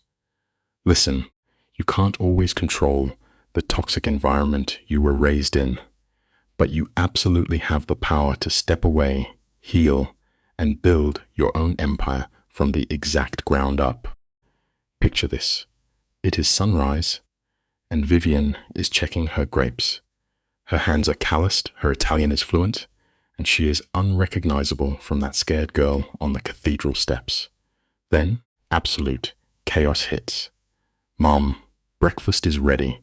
It is her fearless 4-year-old daughter, Elena, sprinting through the dirt like a total menace, with big bad Lucien right behind her, carrying their baby boy Marco on his shoulders. This former boss is literally a giggling family man now. Elena is yelling about chocolate chip pancakes made by Mrs. Kwan. Oh, and Ethan? Bro came to Italy for a post-law school break and never left. The big takeaway here? The people you choose to keep around you during your lowest moments will eventually become the family you always deserved to celebrate with. Ethan totally folded. He met a local girl named Sophia, fell hard, and turned his vacation into a permanent lifestyle. Now, he is a part-time lawyer and full-time professional uncle. They head into the kitchen, and it is peak comedy. Mrs. Kwon and Sophia are beefing in a mix of Korean and Italian over pancake recipes, while Ethan just sits there drinking coffee, living for the drama. He calls the family insane, and Vivian roasts him right back for dodging his responsibilities. They are all laughing. The kids are tossing food, and Vivienne just takes it all in with insane gratitude. Let me tell you, at the end of the day, a perfect life isn't quiet or flawless. It is loud, totally messy, and filled with the exact chaotic people who love you unconditionally. Picture this. Breakfast wraps up, and Lucian and Vivian step out onto their terrace. They traded that flashy Miami skyline for rolling Italian vineyards, and honestly, huge upgrade. Lucian looks at her and asks if she ever misses the old life. Vivian doesn't even blink. She misses the guts it took to walk away, but those Mafia survival games? Nah, she's fully living now. No regrets about dumping Damien or exposing her toxic dad. Then, boom, Lucian drops a massive bombshell. Antonio Torres is dead. Yep, the ruthless mob boss who shot Ethan and made their lives a waking nightmare just kicked the bucket in a prison cell. Heart attack at 63. Just like that, the ultimate big bad is gone. And here is your life lesson. Sometimes you don't even have to throw the punch. Time just takes out the trash for you. How do you feel? Vivian asks him. You'd expect the guy to be hyped, right? But Lucian just sighs. He thought he'd feel a huge rush of vindication, but honestly, he's just exhausted. It's a toxic chapter finally slamming shut. Vivian hits him with the truth that at S, growth, down in the courtyard, their kids are tossing pebbles into the fountain, living their best lives. Out of nowhere, Vivian gets super real. I never thanked you properly for stopping on those cathedral steps, for actually seeing me when everyone else treated me like a Mafia pawn. Lucian tries to brush it off, but she is not having it. He totally flipped her script and saved her life. He pulls her in close, planting a soft kiss on her forehead. Listen closely. True loyalty isn't about wild stunts. It's about showing up when someone literally has nothing left. Lucian looks right back at her. You changed mine, too. I was drowning in revenge, consumed by violence. You gave me an out. Talk about a massive plot twist from the cold-blooded enforcer he used to be. Suddenly, their daughter Elena yells from the yard, calling them over. And they go. Why?